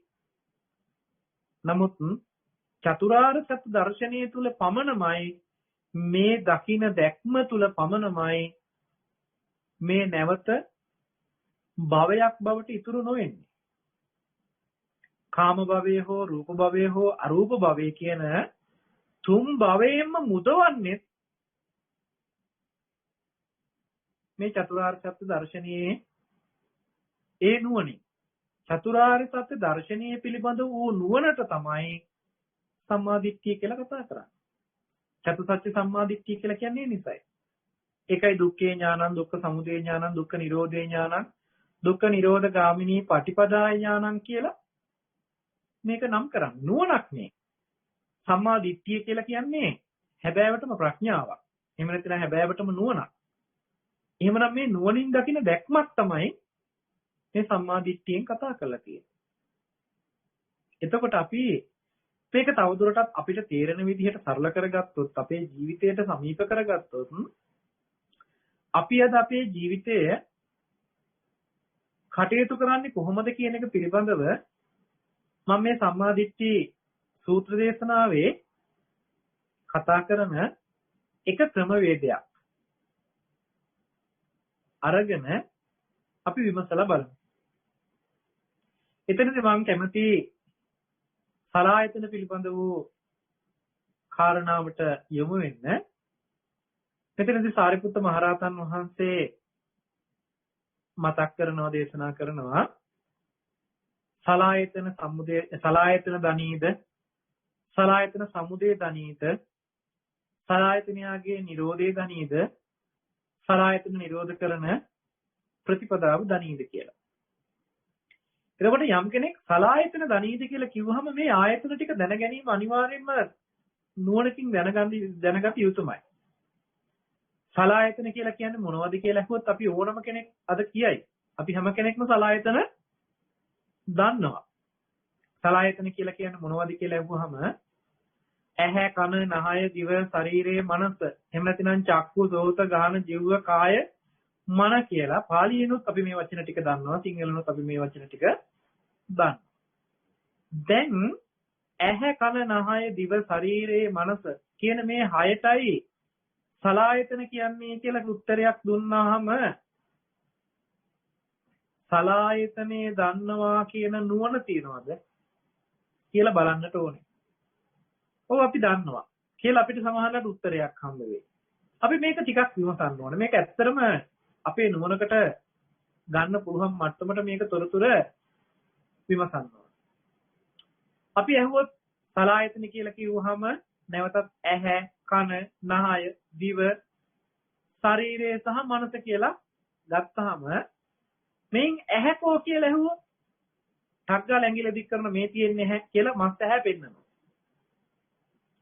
කන කෝ කියලා ඇහුවොත් අපි කන පෙන්නයි. නහය මේ තියෙන්නේ කියලා පෙන්නයි. දිව මේ තියෙන්නේ කියලා පෙන්වන්න පුළුවන්කම තියෙයි. කය මේ සම්පූර්ණයෙන්ම මේ තියෙන්නේ කය කියලා පෙන්නයි. එතකොට මේ අපි දන්න එකක් නේ. මේ අපි කවුරුත් දන්නවනේ. දැන් මේ ඇහැ කියන්න, කන කියන්න, නහයට නහය කියන්න, දිවට දිව කියන්න, මේ කයට කය කියලා පෙන්වන්න පොඩි ළමයෙක් උනත් දනි. අවුරුදු 3-4ක දරුවෙකුගෙන් අහන්න මේ දරුවත් පෙන්නයි. එහෙම නැතිනම් අන්නේ ආගමික කෙනෙක්ගෙන් අහන්න. අන්නේ දර්ශනයක් දරන කෙනෙක්ගෙන් අහන්න. ඒ අයත් පෙන්නයි. එහෙනම් මේ කවුරුත් ඇහැ ගැන දන්නවනේ. කන, නහය, දිව, ශරීරය ගැන දන්නවනේ. එහෙනම් අපිත් දන්නවනේ. හැබැයි අපි බලන්න ඕනේ භාග්‍යවතුන් වහන්සේ පෙන්වන්නේ මේ අපි දන්න එක ගැනමද කියලා. අද අපිට ඇහැ දකින්න පුළුවන්. තව කෙනෙකුගේ ඇහැක් හෝ තමන්ගේ ඇහැ හෝ කණ්ණාඩි ඉදිරි පිටට ගිහිල්ලා මේ තියෙන්නේ ඇහැ කියලා දකින්න පුළුවන්කම තියෙනවා. කන තමන්ගේ කන කණ්ණාඩියක් ඉදිරියට ගිහිල්ලා හෝ තව කෙනෙකුගේ කනක් හෝ දකින්න පුළුවන්කම තියෙනවා. නහය, දිව, ශරීරයත් එහෙමමයි. දකින්න පුළුවන්කම තියෙනවා. නමුත් බුදුරජාණන් වහන්සේ දේශනා කරපු ඇහැ කොයි වගේද කියලා දේශනාව අනුසාරයෙන් අපි විමසලා බලුවාම ඇහැ ගැන පෙන්නනවා ඇහැ අනිදස්සනයි කියලා. ඇහැ අනිදස්සනයි හැබැයි සප්පටිගයි කියලා පෙන්නනවා. ඇහැ කියලා කියන්නේ කවදාක්වත් දකින්න පුළුවන් එකක් නෙමෙයි. අනිදස්සනයි. නිදර්ශනයක්වත් දෙන්න බෑ. හැබැයි උනාට සප්පටිගයි. සප්පටිගයි කියලා කියන්නේ ස්පර්ශ නම් වෙනවා. චක්කු සම්පස්සේ ඇති කරවන්න පුළුවන්. ස්පර්ශය හදනවා. හැබැයි ඇහැ කවමදාකවත් දකින්න පුළුවන් දර්ශනය වෙන එකක් නෙමෙයි. ඒ නිසායි අනිදස්සනයි කියලා කියන්නේ. අන බුදුරජාණන් වහන්සේ ඉදිරිපත් කරපු ඇහි ස්වභාවය. කන අනිදස්සනයි කියනවා. හැබැයි සප්පටිගයි කියනවා. නහය අනිදස්සනයි සප්පටිගයි. දිව අනිදස්සනයි සප්පටිගයි. කය අනිදස්සනයි සප්පටිගයි කියලා කියනවා. එතකොට ඇහැ, කන, නහය, දිව, ශරීරය කියන මේ පහෙන් එකක්වත් අනිදස්සන නෑ. අනිදස්සනයි. අනිදස්සනයි කියලා කියන්නේ දකින්නත් බෑ, නිදර්ශනයක්වත් දෙන්න බෑ. හැබැයි උනට අපි ඇහැ මේ වගේ, කන මේ වගේ, නහය මේ විදිහේ නහයක්, දිව මේ වගේ, කය මේ වගේ කියලා අපේ ජීවිතේ අපි හදාගත්ත තොරතුරු ටිකක් තියෙනවා. අන්නේ සම්මත කරගත්ත තොරතුරු ටික තමයි ඒ. හැබැයි ඇහි පරමාර්ථයෙන් ගත්තාම, එහෙම නැත්නම් අර්ථයෙන් ගත්තාම, යථාර්ථ පැත්තෙන් ඇහැ ගත්තාම, ඇහැ කියලා කියන්නේ ධර්මතාවය දකින්න පුළුවන් එකක් නෙමෙයි. කන කියන්නේ දකින්න පුළුවන් එකක් නෙමෙයි. අනිදස්සනයි. හැබැයි නුවණකින් හඳුනා ගැනීමක් කරන්න පුළුවන් හැකියාව තියෙනවා. නුවණකට හඳුනා ගන්න පුළුවන්. හැබැයි කවදාක්වත් දකින්න පුළුවන් එකක් නෙමෙයි. එතකොට කෙනෙකුට හිතෙන්න පුළුවන් විතරකයක් එන්න පුළුවන් එහෙනම් මේ දකින්න ඇහැ නෙමෙයිද? මේ දකින්න කන නෙමෙයිද? මේ දකින්න නහය, මේ දිව, මේ කය එතකොට කය නෙමෙයිද? කියලා කෙනෙකුට ප්‍රශ්නයක් ඇති වෙන එක සාධාරණයි.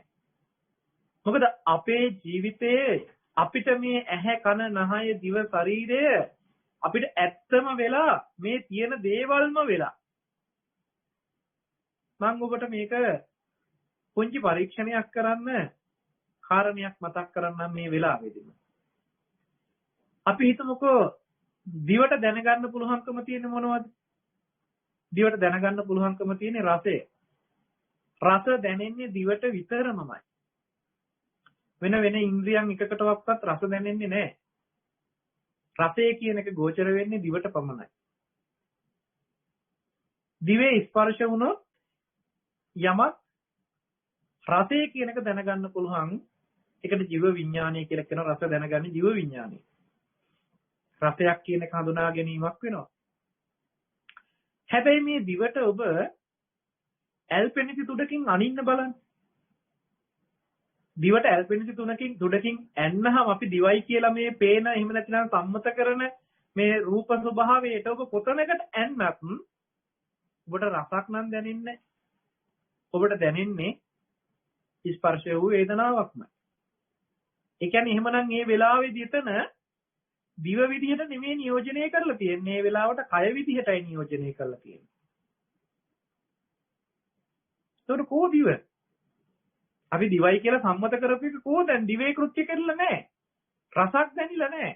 හැබැයි ඒ ඇනපු එක නිසා තුවාල වෙලා ලේ ආවොත් ඒ ලේ රස දැනේ. හැබැයි ලේ රස දැනෙන්න ඉස්සර වෙලා අර ඇනපුවාම දැනෙන වේදනාව දැනේ. එතකොට රසයක් හඳුනා ගන්නවා කියන තැනක් නෙවෙයි තියෙන්නේ.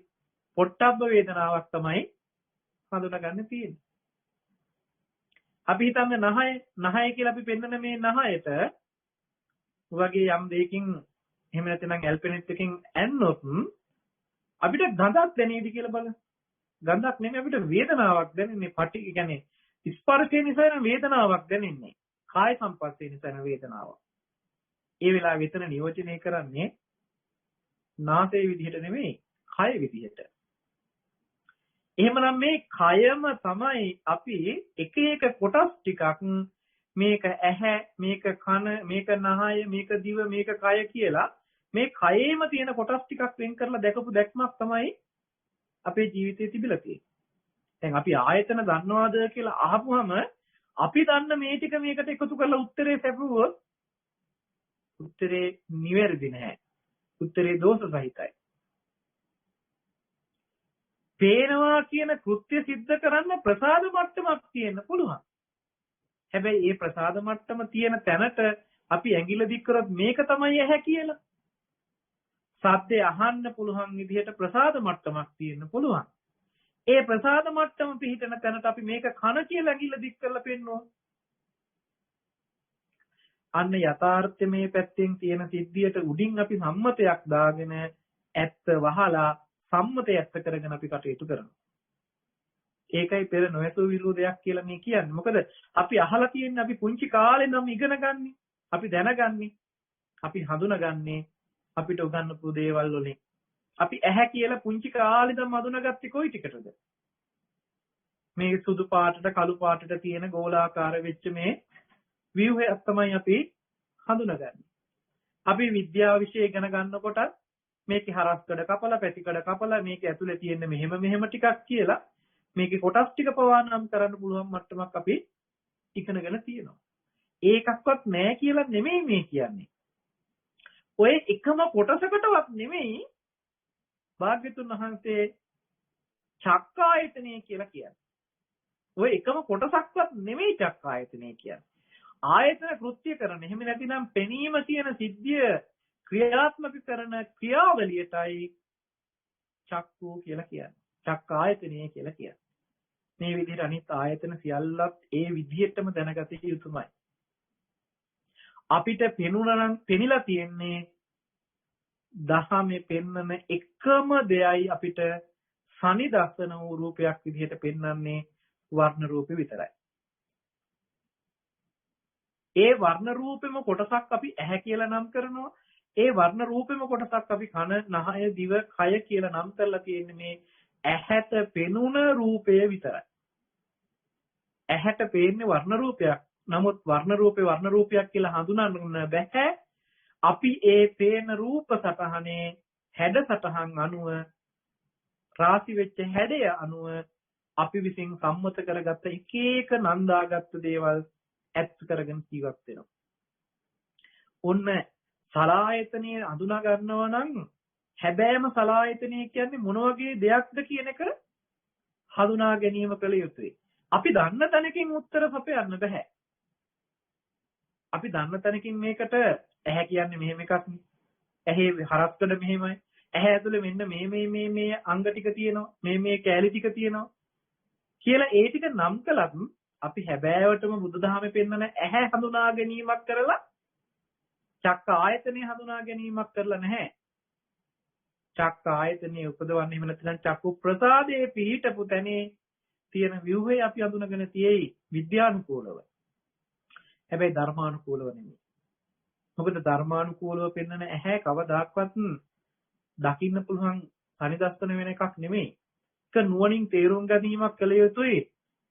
ඒ ඇහි එහෙම නැත්නම් පේනවා කියන ක්‍රියාවලිය පිළිබඳව. ඊළඟට මම මේක ගැන දීර්ඝ කතා කරන්නට අවශ්‍ය නැහැ. ඔබට ඕන තරම් ලොකු ස්වාමීන් වහන්සේලාගේ දේශනා තුළ මේ පිළිබඳව දීර්ඝව කතා කරපු සූත්‍ර දේශනා සහ ධර්ම දේශනා තියෙනවා. ඉතින් ඒ නිසා ආයතනීය පිළිබඳව කොයි වගේද දැනගන්න ඕනි කියන එක පිළිබඳව දීර්ඝව ඒ පිළිබඳව අහලා දැනගන්න පුළුවන්කම තියෙනවා. ඒ වෙතත් අපි ඊළඟට බලමු මේ චක්ක ආයතනයේ එහෙම නැත්නම් ඇහැ ඇති වෙන්න තියෙන හේතුව. ඇහැ උපදින්න තියෙන හේතුව. ඇහැ උපදින්නේ මොකක් නිසාද? අපිට මේ ඇහැ ඇති වෙන්න හේතුව පිළිබඳව පටිසම්භිදා මග්ගේ එහෙම නැත්නම් ඔය අභිධර්ම පිටකයේත් මේ ඇහැ ඇති වෙන්න හේතු වෙච්ච කාරණාව පිළිබඳව මතක් කරනවා, පෙන්නනවා. අවිද්‍යාවෙන්, කර්මයෙන්, තණ්හාවෙන් සහ ආහාර වලින් කියලා පෙන්නනවා. අවිද්‍යාව, කර්ම, තණ්හා, ආහාර කියන මේ හේතු ප්‍රත්‍යයන්ගෙන් තමයි ඇහැ හටගෙන තියෙන්නේ.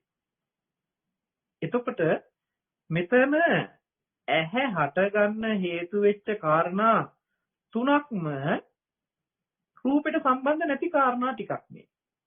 අවිද්‍යාව රූපයට සම්බන්ධ නැහැ. රූපය තුල අවිද්‍යාව නැහැ. ඒ කියන්නේ රූපය තුල කෙලෙස් නැහැ. තණ්හාව නැහැ රූපය තුල.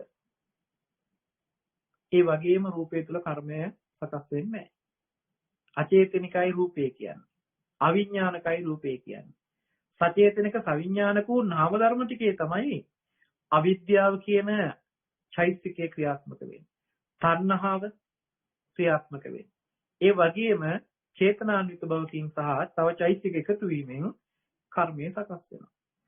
එහෙනම් මේ ඇහැ නිර්මාණය කරන්න නාම ධර්මයන්ගේ බලපෑමක්, යොමු වීමක්, ගොනු වීමක් තියෙනවා. එහෙමනම් සතර මහා ධාතු එහෙම නැතිනම් ආහාරය කියලා මෙතන පනවනවා. කබලින්කාර ආහාරය. කබලින්කාර ආහාරයත් මේ ඇහැ හදන්න දායක වෙනවා. එහෙමනම් කබලින්කාර ආහාරය කියලා කියන්නේ සතර මහා ධාතුව. ඒ කියන්නේ රූපය. එහෙමනම් ආපහු උත්තරේ අපිට හම්බ වෙනවා නාම ධර්ම ටිකක් සහ රූප ධර්මයක් එකතු වෙලා තමයි ඇහැ නිර්මාණය වෙන්නේ. ඒ නිසා තමයි අපිට පටිච්චසමුප්පාද දේශනාවේ දර්ශනීය තුල පටිච්චසමුපාද න්‍යායයේ පැහැදිලි වෙනවා නාම රූප පත්‍ය සලආයතන කියලා. එහෙමනම් ආයතන හදන්නේ නාම රූප නිසා. අවිද්‍යා කර්ම තණ්හා ආහාර කියලා මේ ධර්මතා ටික වෙන වෙනම ගොනු කරලා වෙන් කරලා පෙන්නුවාට ආයතන ටික හදන්න යමු වෙලා හේතු ප්‍රත්‍ය සපයලා තියෙන්නේ නාම රූප ටිකෙන්. එහෙමනම් දැන් ආයතන ටික හඳුනා ගන්නත් ඕනේ ආයතන ටික හැදෙන්නේ නාම රූප නිසා කියලා හඳුනා ගන්නත් ඕනේ.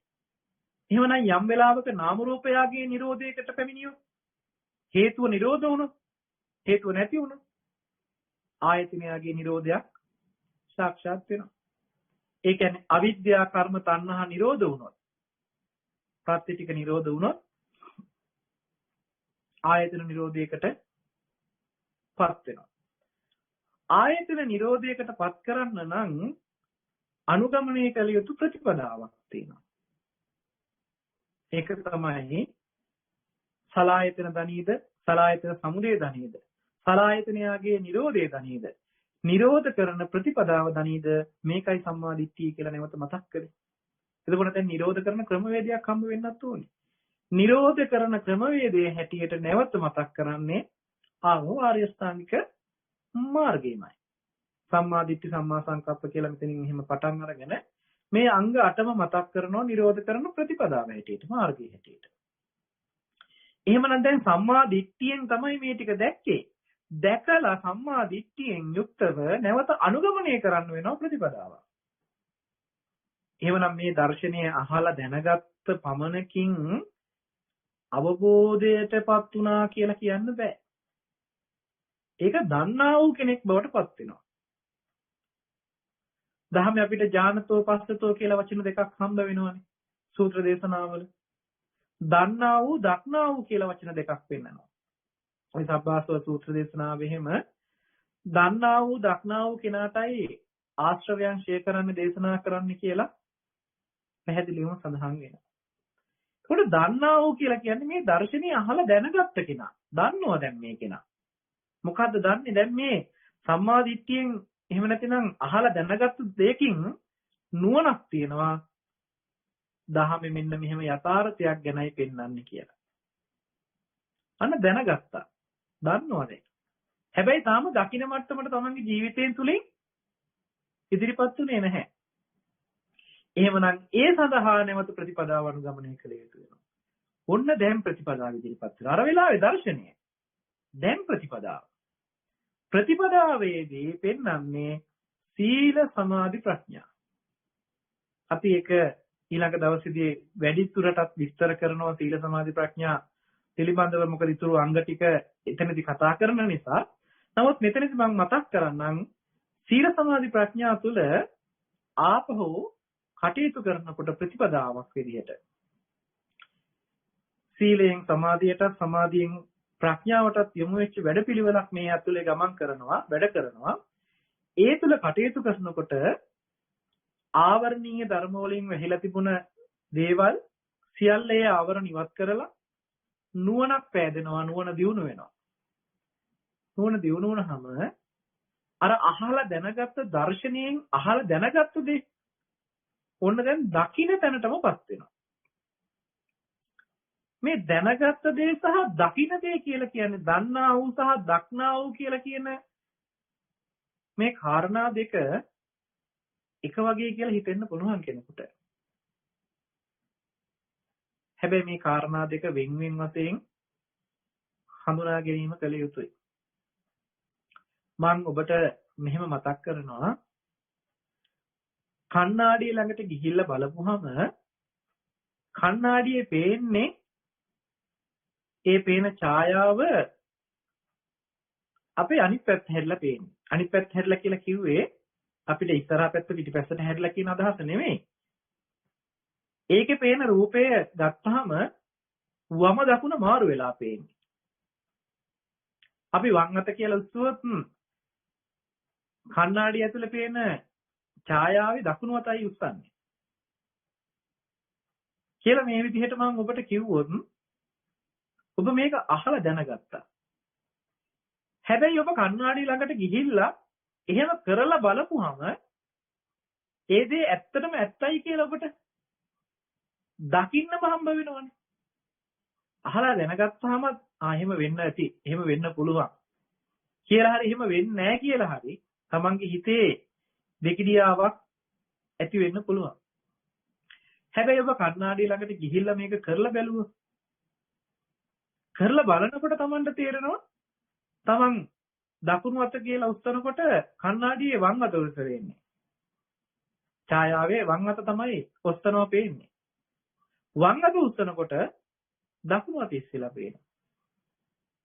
දැන් මේක ගිහිල්ලා බැලුවාම තමයි තමන්ට ඔප්පු වෙන්නේ මේක ඇත්තයි නේද එහෙනම් මේ කිව්ව කාරණේ ඇත්ත නේද දැන් අරක අහගත්තට විතරක් මදි ඒ අහගත්ත දේ ඇත්තටම එහෙම වෙනවද කියන එක දැක ගන්න නම් ඒ අනුව ගිහිල්ලා ඒ ක්‍රියාව කරලා බැලිය යුතුයි ඊට අනුරූපව ක්‍රියාවලියක් තියනවා කරන්න ඒ වැඩේ කරලා බලනකොට අපිට පැහැදිලි වෙනවා ඇත්ත නේද මේ කිව්වේ කියලා දැන් අර අහලා දැනගත්ත දේ තමා තුළින්ම ප්‍රත්‍යක්ෂ වෙනවා. දන්නා වූ කෙනෙක් ඒක දකින්න කෙනෙක් බවට පත් වුණොත් දන්නා වූ කෙනෙක් බවට පත් වෙන්නේ දර්ශනයෙන්. දකින්න කෙනෙක් බවට පත් වෙන්නේ ප්‍රතිපදාවෙන්. දර්ශනයෙන් සහ ප්‍රතිපදාවෙන් යුක්ත වුණාම තමයි ඒ කෙනාට ආශ්‍රවයන් ටික දුරු කරන්න පුළුවන්කම තියෙන්නේ. සසරට බැඳ තබන සසර ගමනක් එකයි යන සසරෙන් දිගින් දිගටම දුකගෙන දෙන දුකට හේතු වෙන ධර්මතා සියල්ල ලෙහා දමන්න පුළුවන් හැකියාව ලැබෙන්නේ මෙන්න මේ දන්නා වූ දක්නා වූ කෙනාටයි. එතකොට දන්නා වූ කෙනා කියන තැනත් දක්නා වූ කෙනා කියන තැනත් මේ දෙකේම තියෙන්නේ නුවණක්. මේ දෙකේම තියෙන සම්මාදිට්ඨිය. ඒ නිසා මේ කාරණේ මූලික කරගෙන අපිට ගමන් මගත් එක්ක පැහැදිලි කරනවා සම්මාදිට්ඨිය නැවත අංග දෙකකට බෙදෙනවා. ලෝකෝත්තර සම්මාදිට්ඨිය. ඒ බෙදන්නේ මාර්ග සම්මාදිට්ඨිය සහ ඵලයේ සම්මාදිට්ඨිය කියලා. සම්මාදිට්ඨිය නැවත දෙකකට බෙදෙනවා. මේ සම්මාදිට්ඨිය දෙකක් නෙමෙයි. නමුත් සම්මාදිට්ඨිය ස්වභාව දෙකක් මේ කතා කරන්නේ. මාර්ගයේ වඩනකොට ප්‍රතිපදාව සඳහා අවශ්‍ය කරන සම්මාදිට්ඨිය. ඵලයටපත් වුනහම ඒ ප්‍රතිපදාවෙන් සාක්ෂාත් කරගත්ත සම්මාදිට්ඨිය. දර්ශනයෙන් අහලා දැනගත්ත සම්මාදිට්ඨියටපත් වෙනවා. අපි මේක අපිට තේරෙන විදිහට මෙහෙම තව ටිකක් පැහැදිලි කරගත්තොත් සෝහන් මාර්ගය තුල කටයුතු කරනකොටයි සෝහන් ඵලයටපත් වුනහමයි එකම නුවණ නෙමෙයි නුවණවල් දෙකක්නේ. මොකද එකම නුවණ නම් මේ ප්‍රභේද පෙන්වන්න බැහැනේ. මාර්ගය සහ ඵලය කියලා. යම් කෙනෙක් මාර්ගයේ වඩනකොට මාර්ග සම්මාදිට්ඨියක් උපදිනවා. මාර්ග සම්මාදිට්ඨිය තුළ මේ අනුගමනය කරන ප්‍රතිපදාව. ප්‍රතිපදාව අනුගමනය කරනකොට සක්කාය දිට්ඨිය, විචිකිච්ඡාව, සීලබ්බත පරාමාස කියන මේ තුන් සංයෝජනේ දුරු කරලා දුරු වීමත් සමග ලැබෙන නුවණක් තියෙනවා. ඒක ඵලයේ හැටියට පෙන්නනවා. දැන් ඵලයේ සම්මාදිට්ඨියටපත් වුනහම මේ ආපු ගමන තුලින් සාක්ෂාත් කරගත්ත නුවණක් තමයි පිහිටා. මේ දෙක සමාන නැහැ. හැබැයි මාර්ගයේ වඩනකොට ලැබිච්ච ඵලයේ තුල තියෙන සම්මාදිට්ඨිය මාර්ගයේ වඩනකොට අනුමාන ඥානකින් එහෙම නැත්නම් ඒ පිළිබඳව අනුමානයක් ඇතුව හිතනවා මේක තමයි නුවණ කියලා අහලා දැනගත්ත නුවණකින් තමයි මේ ගමන යන්න පුළුවන්කම තියෙන්නේ. ඒකයි සත්පුරුෂයන් වහන්සේලා නොහිටින්න මේ ශාසන වැට කැඩෙනවා. ශාසනයේ ඉදිරි ගමනක් යන්න බැරුව යනවා. ඒ නිසා අර ආනන්ද හාමුදුරුවෝ අහපු ප්‍රශ්නෙට බුදුරජාණන් වහන්සේ මතක් කරන්නේ දේශනා කරන්නේ මේ ශාසනයෙන් හරි අඩක් නෙමෙයි මේ මුළු ශාසනයම රඳා පවතින්නේ සත්පුරුෂයන් වහන්සේලා නිසා කියලා. සත්පුරුෂයන් නිසායි කියලා. කල්යාණ මිත්‍ර ආශ්‍රයයක් නිසා තමයි මේක දිගටම පවතින්නේ කියලා පෙන්නනවා. එතකොට මෙතනදි මතක් කරන්න ඕන උනේ පැහැදිලිවම අපි මෙන්න මේ දර්ශනීය සහ ප්‍රතිපදාව කියන කාරණා දෙකත් අද වර්තමානයේ පටලව ගන්නවා. වරදවා ගන්නවා. දර්ශනීය තුල යන්න නම්, ඒ කියන්නේ දර්ශනීය දකින්න නම් ප්‍රතිපදාව අනුගමනය කළ යුතුයි. එතකොට මේ දර්ශනීය සහ ප්‍රතිපදාව කියන මේ වැඩපිළිවෙල දෙකම සම්මා දිට්ඨිය මූලික කරගෙනයි පවතින්නේ. ඒක එහෙම පවතින්නේ කියලා පෙන්වන්න සූත්‍ර දේශනා කීපයකින් අපි අර්ථ ගන්න පුළුවන්. ඒ අතර මම ඔබට පෙන්වන මහා කලායතනික සූත්‍ර දේශනාවේදී පැහැදිලි කරනවා, දේශනා කරනවා සත්‍තිස් බෝධිපාක්ෂික ධර්ම ටික. සත්‍තිස් බෝධිපාක්ෂික ධර්ම කියලා කිව්වහම සතර සතිපට්ඨානේ, සතර සම්‍යක් ප්‍රධාන වීරිය, සතර ඉර්ධිපාද, පංච ඉන්ද්‍රිය, පංච බල, සප්ත බොජ්ජංග සහ හරි අෂ්ටාංගික මාර්ගය කියලා මේ ධර්මතා ටිකට තමයි සත්‍තිස් බෝධිපාක්ෂික ධර්ම කියලා පෙන්නන්නේ. යම් කෙනෙක් මේ බෝධිපාක්ෂික ධර්මයන් වඩනකොට වැඩෙන්නේ ආර්ය අෂ්ටාංගික මාර්ගය කියලා පෙන්නනවා. යම් කෙනෙක් ආර්ය අෂ්ටාංගික මාර්ගයේ වඩනකොට වැඩෙන්නේ මේ බෝධිපාක්ෂික ධර්ම ටික කියලා පෙන්නනවා. මෙන්න බලන්න මෙතනදී හරි ලස්සන දර්ශනයක් ඉදිරිපත් කරනවා.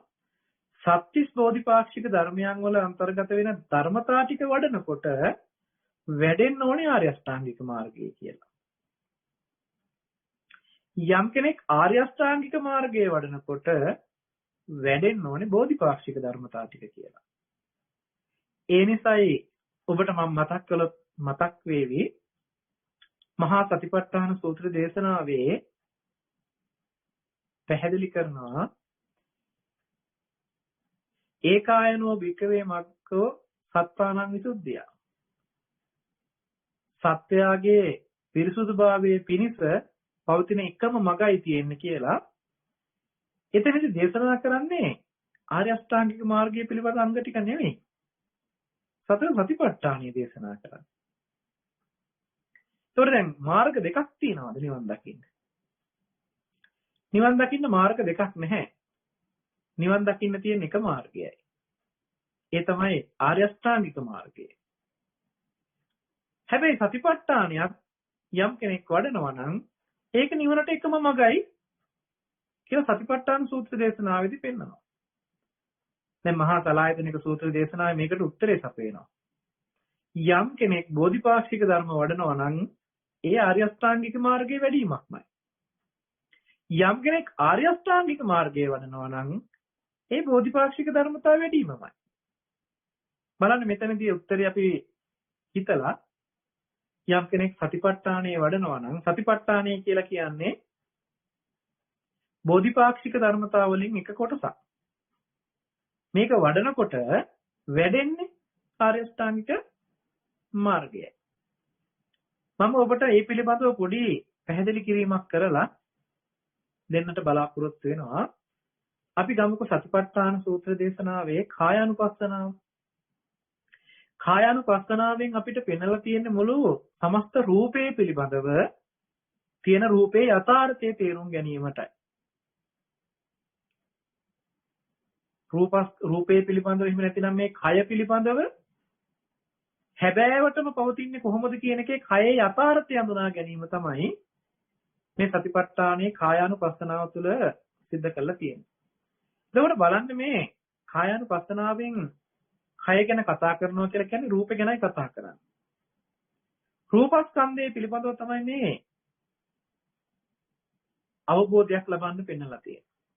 වේදනානුපස්සනාවෙන් වේදනා ස්කන්ධය පිළිබඳව, චිත්තානුපස්සනාවෙන් විඥාන ස්කන්ධය පිළිබඳව, ධම්මානුපස්සනාවෙන් සංඥා සංකාර ස්කන්ධ දෙක පිළිබඳව හැබෑවටම පවතින යථාර්ථයේ තේරුම් ගැනීමට තමයි මේ සතිපට්ඨාන භාවනාව පුරාවට කමඨහන් වල වෙන්නලා තියෙන්නේ. අර්ථයන් විවරණය කරලා තියෙන්නේ.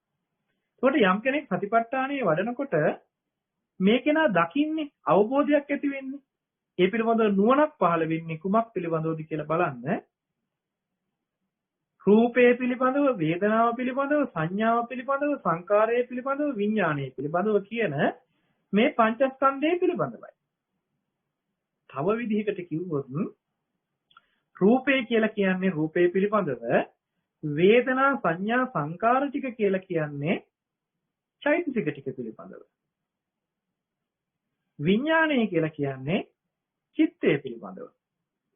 දැන් අපි මුලින් මතක් කළා ලෝකයේ හැබෑවටම පවතින යථාර්ථය තමයි ලෝකේ පවතින පරමාර්ථය. පරමාර්ථ සංකත පරමාර්ථ හැටියට මතක් කළේ චිත්ත චෛතසික රූප කියන ටික. දැන් මේ සතිපට්ඨානයේ වඩන කෙනාට අවසානයේ නුවණකට ඉතුරු වෙනවා නුවණකට දකින්න ලැබෙන්නේ චිත්ත චෛතසික රූප කියන ධර්මතා ටිකම තමයි. කායානුපස්සනාවෙන් සම්පූර්ණ රූපයේ පිළිබඳවත් චිත්තානුපස්සනාවෙන් චිත්තයේ පිළිබඳවත් වේදනානුපස්සනාවෙන් හා ධම්මානුපස්සනාවෙන් චෛතසික ටික පිළිබඳවත් මන අවබෝධයක් ලබන වැඩපිළිවෙල තමයි මේ සතර සතිපට්ඨානයේ ගැඹුරටම ගියාම අන්තර්ගත වෙලා තියෙන්නේ. සිහියේ පිහිටලා ඉඳගෙන කරන වැඩපිළිවෙලේ තුල කමඨහන තුල නිවන් දකින්න වැඩපිළිවෙල පෙන්වලා තියෙනවා. එහෙමනම් මේද සම්මා දිට්ඨියම තමයි. සම්මා දිට්ඨියකටපත් වීමක්මයි. ඒකයි නිවනට එකම මඟ කියලා සතර සතිපට්ඨානයත් නම් කරලා තියෙන්නේ. එහෙමනම් මේ සම්මා දිට්ඨිය කියලා ගත්තහම අපි එක තැනකට ලඟු කරන්න එපා. එක තැනකට ගොනු කරන්න එපා. සම්මා දිට්ඨිය කියපුවාම යහපත් දැක්ම එහෙම නැත්නම් යහපත්ව දකින්න දැක්ම කියලා සරල අදහසකින් උත්තරේ සපයා ගන්න එපා. මේ සම්මා දිට්ඨියේ ස්වභාවය පිළිබඳව අධ්‍යයනය කරන්න මහා ගැඹුරු අර්ථ ටිකක් තියෙනවා. මුළු සූත්‍ර පිටකයේ විනය පිටකයේ අභිධර්ම පිටකයේ කියන මේ තුන් පිටකේම විමසපුවාම අපිට මේ තුන් පිටකයේම තියෙන අර්ථය ගත්තහම මේ සියලුම අර්ථය සම්මා දිට්ඨියට යා කරපු අර්ථයක් තියෙනවා. සම්මා දිට්ඨිය උපදවා ගැනීමට යා කරපු අර්ථයක් තියෙනවා. මොකද මේ හැම එකකින්ම ඉලක්ක කරලා තියෙන්නේ නිවන නම් නිවන් දකින්න මඟ නම් ඒ වැඩපිළිවෙල නම් මේ හැම දෙයක් පින්ම පුරවලා තියෙන්නේ සම්මා දිට්ඨියයි. ආර්ය අෂ්ටාංගික මාර්ගයයි. සම්මා දිට්ඨිය මූලික කරගත් ආර්ය අෂ්ටාංගික මාර්ගයක් තමයි වඩන්න තියෙන්නේ. ඒකයි සම්මා දිට්ඨිය මුල් කරගෙන අනිත් අංග ටික වැඩෙන විදිහ පැහැදිලි කරන්නේ. අපි මේ අංග ටික පිළිබඳව ඉදිරි වැඩසටහනේදී සිහිපත් කරලා තවදුරටත් විස්තර කරන්නට බලාපොරොත්තු වෙනවා. අද දවසේ සම්මා දිට්ඨිය පිළිබඳව ලෞකික සම්මා දිට්ඨියත් ලෝකෝත්තර සම්මා දිට්ඨියත් කියන මේ ප්‍රභේද දෙක මතක් කළා. ඒ වගේම ලෝකෝත්තර සම්මා දිට්ඨිය ගත්තහම ඒ සම්මා දිට්ඨියටපත් වෙන්නට නම් ඒ සඳහා ඒ ධර්ම න්‍යායයට යටත්ව කාරණා 16කින් සම්මා දිට්ඨිය පිළිබඳව සම්මා දිට්ඨි සූත්‍ර දේශනාවේ සඳහන් වෙන කරුණු ටිකෙන් මාත් මතක් කළේ සලායතන පරයයයි සලායතනයේ පිළිබඳව පෙන්වන කාරණාවේදී ඒ ටිකත් ඒ වගේම කාරණා 16ක් පෙන්වලා තියෙනවා සම්මා දිට්ඨිය පිළිබඳව. නමුත් මෙතනදී නැවත මතක් කරනවා සම්මා දිට්ඨි 16ක් පිළිබඳව නෙමෙයි දේශනා කළේ කතා කළේ එකම සම්මා දිට්ඨියටපත් වෙන්න පුළුවන් ධර්මතා ටික පිළිබඳවයි. ඊළඟට මාර්ගය තුල සහ ඵලයේ තුල එහෙම නැත්නම් මාර්ග සම්මා දිට්ඨිය සහ ඵලයේ සම්මා දිට්ඨිය කියලා නැවත සම්මා දිට්ඨිය ප්‍රභේද අනුව වෙන් කරන්න පුළුවන්කම පෙන්නනවා පැහැදිලි කළා. ඉතින් මේ විදිහට එක කාරණයක් අරගෙන සම්මා දිට්ඨියටපත් වෙන්නේ කොහොමද කියන එක විස්තර කළා. ඊට පස්සේ මම මතක් කළේ මහා සලායතනික සූත්‍ර දේශනාවේ සඳහන් වෙන පරිදි මේ ආර්ය අෂ්ටාංගික මාර්ගය කියන කාරණාවට සත්‍තිස් බෝධිපාක්ෂික ධර්මයන් යම් කෙනෙක් වඩනවා නම් ඒ බෝධිපාක්ෂික ධර්මයන් වැඩිමෙන් ආර්ය අෂ්ටාංගික මාර්ගයමත් වැඩෙනවා. ආර්ය අෂ්ටාංගික මාර්ගයේ වඩනවා කියලා කියන්නේ වැඩිමෙන් බෝධිපාක්ෂික ධර්මයන්මයි වැඩෙන්නේ කියලා මේක ධර්මතාව දෙක දෙපැත්තට පෙන්නනවා. ඒ අර්ථය පැහැදිලි වෙන්න මහා සතිපට්ඨාන සූත්‍ර දේශනාවෙන් සතිපට්ඨානයේ වඩනකොට ආර්ය අෂ්ටාංගික මාර්ගයේ වැඩෙන්නේ කොහොමද කියන එකේ සම්මා දිට්ඨිය වැඩෙන්නේ කොහොමද කියලා මම මතක් කළා. ඒ තුළ ඉතුරු කාරණා ටිකක් වැඩෙනවා. ඒක ගැන පැහැදිලි කරමු අපි ඉදිරියේදී. මෙන්න මේ ටික සංක්ෂිප්ත කරලා අපිට මතක් කරනවා. අද දවසේ මම ආර්ය අෂ්ටාංගික මාර්ගයේ මාතෘකා ලැබුවට එයින් ඇත්තටම පළවෙනි අංගය අපි විශේෂයෙන්ම මතක් කළේ සම්මා දිට්ඨිය පිළිබඳවයි. ඉතින් මේ පිළිබඳව අද දවසට නියමිත දේශනාව මෙතකින් සමාප්ත කරනවා. ටික වේලාවක් ඔබට කාලය තියෙනවා අහලා දැනගත යුතු මේ සම්බන්ධයෙන් අද මතක් කළ සම්මා දිට්ඨිය පිළිබඳව ආර්ය අෂ්ටාංගික මාර්ගයේ පිළිබඳව අහලා දැනගත යුතු යම් දහම් ගැටලුවක් තියෙනවා නම් ඒ සඳහා කීපයකට අවස්ථාව දෙන්න සූදානම් වෙනවා. හොඳයි හැම දිනාටම තෙරුවන් සරණයි.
ගැටලු නැතිනම් සමාප්ත කරන්නට පුළුවන්.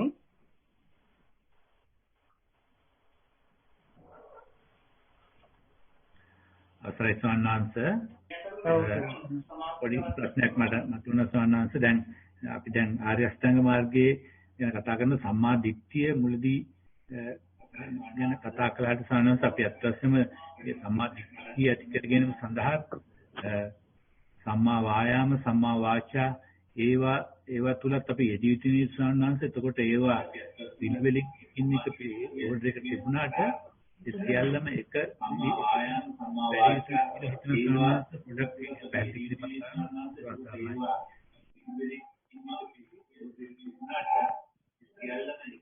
එතනදී මෙහෙමයි කාරණාව කියන්නේ පැහැදිලි දැන් කියනවා එහෙනවද? එතනදී මෙහෙමයි කාරණාව කියන්නේ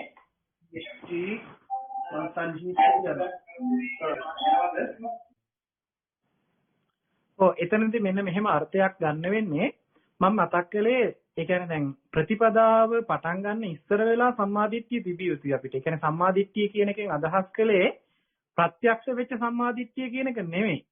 අපි අහලා දැනගත්ත ඥානයක් තියෙනවා සම්මාදිට්ඨි පණිවිඩය පිළිබඳව. ඒ කියන්නේ දර්ශනීය පිළිබඳව අහලා දැන ගැනීමක් මුලින් කරන්න ඕනේ. ඊට පස්සේ ඒ අහලා දැනගත්ත දේ ජීවිතයෙන් දකින්න යන ගමනට තමයි සීල සමාධි ප්‍රඥා නැවත අවශ්‍ය වෙන්නේ. එතකොට තමයි සම්මා වායාම, සම්මා කම්මන්ත, සම්මා ජීව, සම්මා සති, සම්මා සමාධි කියන මේ ඉතුරු අංග ටික වඩන්න ඕනේ ප්‍රතිපදාවේදී. හැබැයි ප්‍රතිපදාවක් වඩන්න නම් ප්‍රතිපදාවක් පුරන්න නම් ඒ මොකක් සඳහාද කරන්න ඕනේ කියන පණිවිඩේ පිරිසිදුව පැහැදිලිව ලැබිලා තියෙන්න ඕනේ. එහෙම නැතුව යම් විදියකට සිල් රැක්කා කියලා සමත භාවනා කරමින් සමාධිය නීවරණ දුරු කරා කියලා ප්‍රඥාවේදී යම් මට්ටමක ප්‍රඥාවක් ඥානයක් ලැබුණා කියලා චතුරාර්ය සත්‍ය දර්ශනීය පිළිබඳව පණිවිඩේ නැතිනම් ඒ කෙනාට නිවන සාක්ෂාත් කරගන්න ලැබෙන්නේ නැහැ. ඒකට මම උදාහරණයක් පෙන්නන්නම්. බුදුරජාණන් වහන්සේ ලෝකෙ පහළ වෙන්නත් පෙර එහෙම නැතිනම් සිදුහත් කුමාරයා විදිහට උපදින කොටත් පංච අභිඥා අට සමාපත්තිලාභීන් ලෝකෙ හිටියා. අසිත තාපසතුමා, ඒ වගේම ආලාර කාලාම්, මුද්දකරාම් පුත්ත වගේ චරිත පැහැදිලිවම පෙන්වන්න පුළුවන්. මේ අය යම් සීලයක හිටියා. සීලයක් නැතිනම් සමාධියකටපත් වෙන්න බෑ. මේ යම් මට්ටමක සිල්වත් භාවයක් තිබුණා. ඒ විතරක් නෙමෙයි සමතේ වඩලා හුතට හිත එකඟ කරගන්න බවකුත් තිබුණා. සමාධි මට්ටමකුත් තිබුණා. ඒ වගේම මේ අයට යම් ආකාරයක නුවණක් තිබුණා. පංචඅභිඥා අට්ඨසමාපatti ලාභයෙන් හිටියා. එයාලට නුවණක් තිබුණා. හැබැයි ඒ නුවණ මේ ලෝකෝත්තර නුවණ කියලා පෙන්වන්නේ නැහැ. ඒ අයට ධර්මය අවබෝධ වුණ නුවණක් තිබුණේ නැහැ. යථාර්ථය අවබෝධ කරගන්නට පුළුවන්කමක් ලැබිච්ච නුවණක් තිබුණේ නැහැ. ඒකයි අරේ පරිශන සූත්‍ර දේශනාවේ පැහැදිලිවම පෙන්වන්නේ ආලාර කාලාම ළඟට උද්දකරාම පුත්ත ළඟට ගිහිල්ලත් මා හොයන විමුක්තිය මෙතන නැහැ කියලා මේ දෙන්න මතැරලා හුදකලා වෙලා දුර්ගේශ්වර දුෂ්කර ක්‍රියා කාලයේ ගත කරමින් ශරීරයට දුක් දීලා අත්කිලමතාන යෝගයක් අනුගමනය කරලා නමුත් ඊට පස්සේ සම්පූර්ණයෙන් මේ ඒ අංග වලින් මිදිලා අන්ත වලින් මිදිලා මධ්‍යම ප්‍රතිපදාව තුළ ධර්මය අවබෝධ කරගත්තා කියන කාරණේ පැහැදිලි කරලා තියෙනවා. ඊට පස්සේ ඒ අහගත්ත එහෙම නැත්නම් මේ අවබෝධ කරගත්ත දර්ශනය තමයි මුලින්ම ලෝකෙට මතක් කළේ බුදුරජාණන් වහන්සේ. එතකොට ඒ දර්ශනය මතක් කරලා ඒ දර්ශනය දකින්න නම් මෙන්න මේ විදිහට අනුගමනය කළ යුතුයි කියලා ප්‍රතිපදාවක් ඉදිරිපත් කරන්නේ. දැන් අපි කියමුකෝ උදාහරණයකට අපිට තවත් මේක පැහැදිලි වෙන්න මම කියනවා මේ අයට මෙන්න මේ පාරෙන් යන්න. මේ පාරෙන් යනකොට මේ තැන්වල හන්දි තියෙනවා. ඒ අහවල් හන්දියෙන් හැරෙන්න. ඒ හැරිලා තවත් ඉදිරියට යන්න. කියලා කියනවා කොහේටද යන්නේ කියන එක කියන්නේ නැතුව. යන්න ඕනේ කොතෙන්ටද කියලා තොරතුරු මුකුත් දන්නේ නැතුව මාර්ගයේ යන්න කියලා කිව්වොත් යන්නේ කොහෙද කියලා දන්නේ නැතුව යන ගමනක් වෙනවනේ. හැබැයි මම මුලින්ම මතක් කරනවා යන්න ඕනේ මෙතෙන්ට. මෙන්න මෙතනයි තැන. මෙන්න මේ තැන තමයි පරිසරය. මේ විදිහයි ස්වභාවය කියලා. ඒ පරිසරයේ ස්වභාවය පිළිබඳව හුතට පැහැදිලි කරලා එතෙන්ට යන්න නම් මෙන්න මේ විදිහට යා යුතුයි කියලා ප්‍රතිපදාව පනවන්න ඕනේ. ඒකයි දර්ශනීය මුලින් පෙන්නලා ඒ දර්ශනීය සාක්ෂාත් කර ගැනීම පිණිස ප්‍රතිපදාව අනුගමනය කළ යුතුයි කියලා පෙන්නනවා. මම හිතනවා පැහැදිලි ඇති පිළිතුර කියලා.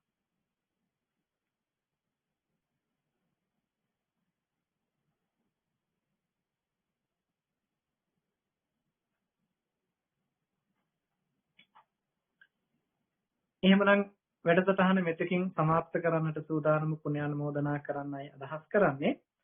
අද දවසේ ඕස්ට්‍රේලියාවේ සිඩ්නි නුවර අමාවතුර බෞද්ධ භාවනා මධ්‍යස්ථාන මගින් සිදු කරන්නට යෙදෙන වස් කාලය තුල සිදු කරන ධර්මදේශනා මාලාවේ 11 වෙනි ධර්මදේශනාව හැටියට අද දවසේ වැඩසටහන සිදු කළා. ඒ තුලින් ජනිත කර ගන්නට යෙදුන අති උදාාර පුණ්‍ය ශක්තිය කුසල ශක්තිය සියලුම දෙවියන්ට අපි අනුමෝදන් කරමු. අනුමෝදන් වේවා. දෙවියන්ගේ දිව්‍යසුර සම්පත් වර්ධනය කරගෙන දෙවියන්ට ප්‍රාර්ථනා කරන බෝධියකින් නිවනින් සැනසෙත්වා කියලා සාදු කියලා පින් අනුමෝදන් කරමු. ඒ වගේම සිද්ධ කරගන්නට යෙදුන පුණ්‍ය ශක්තිය අපවත් වී වදාළ සියලුම සංඝ පීත්‍රයන් වහන්සේලාට අද දායකත්වයේ ධර්මයෙන් කටයුතු කරන ඒ පින්වත් හැමදෙනාම නමින් මිය පරලොව ගිය ඒ සියලු දෙනාට විශේෂයෙන්ම මේ වෙනකොට ලෝකේ පුරා විශාල ව්‍යසනයක් බවට පත් වෙලා තිබෙන මේ කොරෝනා වසංගතය නිසා විශාල ප්‍රමාණයක් මිය පරලොව යනවා. අපේ ඥාතිත්වයේ අනුව ඒ ඥාතිවරුද ඥාති නොවන අනිත් හැමදෙනාමත් පොදුවේ සිහිපත් කරලා ඒ හැමදෙනාටමත් මේ වෙලාව අපි පුණ්‍ය අනුමෝදනා කරමු.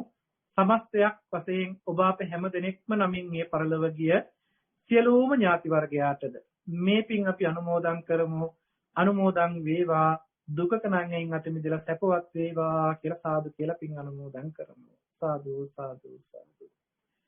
තුනුරුවන්ගේ අනන්ත ගුණ බලයෙන් දෙවියන්ගේ දේව රැකවරණයෙන් සිත කරගන්නට යෙදුන අති උදාාර පුණ්‍ය ශක්තිය කුසල ශක්තිය බලයෙන් ගෞරවනීය මහා සංඝරත්නයටත් ඒ වගේම විශේෂයෙන්ම මතක් කරන්නට ඕනේ අප ධර්මාචාර්යයන් වහන්සේ මාංකඩොළු සුදස්සර ස්වාමින් වහන්සේ ඒ වගේම නන්දරත්න ස්වාමින් වහන්සේ ඒ වගේම කොත්මලේ කුමාරකස්සප පඬිතු හාමුදුරන් වහන්සේ ඒ වගේම සුදස්සිපොඩි හාමුදුරන් වහන්සේ ඇතුළු අමාවතර බෞද්ධ මධ්‍යස්ථානයේ භාවනා මධ්‍යස්ථානයේ වැඩ ඉන්න ඒ සියලුම ස්වාමින් වහන්සේලාටත් පූජනීය මහා සංඝරත්නයේ හැමදෙනාටමත් මේ වෙලාව ආශිර්වාද කරන්නට බලාපොරොත්තු වෙනවා. ඒ වගේම සම්බන්ධීකරණ කටයුතු කරමින් මේ තාක්ෂණික වශයෙන් මේ කටයුතු වලට උදව් උපකාර කර හැමදෙනාටත් ඒ වගේම මේ දේශනාවේ දායකත්වය අරගෙන ඒ දායක වුණ සියලුම පින්වත් හැම දෙනාටම ඒ අයට උපන් දිනවලදී වෙන්න පුළුවන්. ඒ වගේම ආශිර්වාද කරන්නට පුංචි දූ දරුවන්ට වෙන්න පුළුවන්. ඒ වගේම අසනීප පවතින සියලු දෙනාට ආශිර්වාද කරන්නට වෙන්න පුළුවන්. ඒ බලාපොරොත්තු වෙන ඒ අරමුණු සමෘද්ධමත් කරගන්නට මේ පින්කම ආශිර්වාදයක් වේවා කියලා ආශිර්වාද කරනවා.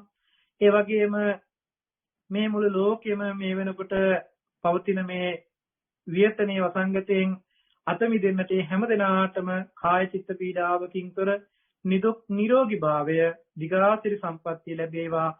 හැම දිනාටම උතුම් වූ චතුරාර්ය සත්‍ය ධර්මය අවබෝධයේ නිවනින් සැනසීම පිණිසම මේ පුණ්‍ය ශක්තිය උතුම් පාරමිතාවක්ම වේවා කියලා සාදු කියලා ප්‍රාර්ථනා කරන හැම දිනාටම ආශිර්වාද කරනවා. ආකාසට්ඨා ච බුම්මට්ඨා දේවානාගා මෛද්దికා පුඤ්ඤන්තං අනුමෝදිත්වා චිරන් රක්ඛන්තු ලෝක සාසනං තිරං රක්ඛන්තු දේශනං තිරං රක්ඛන්තු ත්වං සදා. හොඳයි හැම දිනාටම තෙරුවන් සරණයි.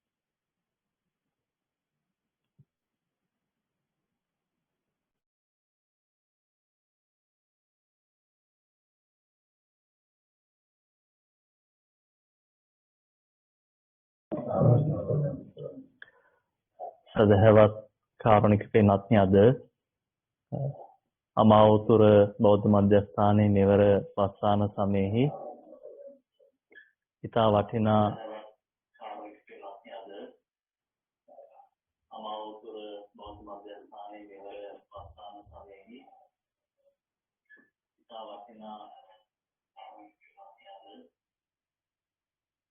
ඉතා වටිනා ධර්මානුශාසනාවක් සඳහා සජීවීව මේ උතුම් වූ දේශනාව සිද්ධ කළ වදාළ අති ගෞරවනීය පූජනීය පළුගැස්සව සද්ධාතිස්ස ස්වාමීන් වහන්සේට අපි සෙත් ප්‍රාර්ථනා කරනවා, ආශිර්වාද ප්‍රාර්ථනා කරනවා.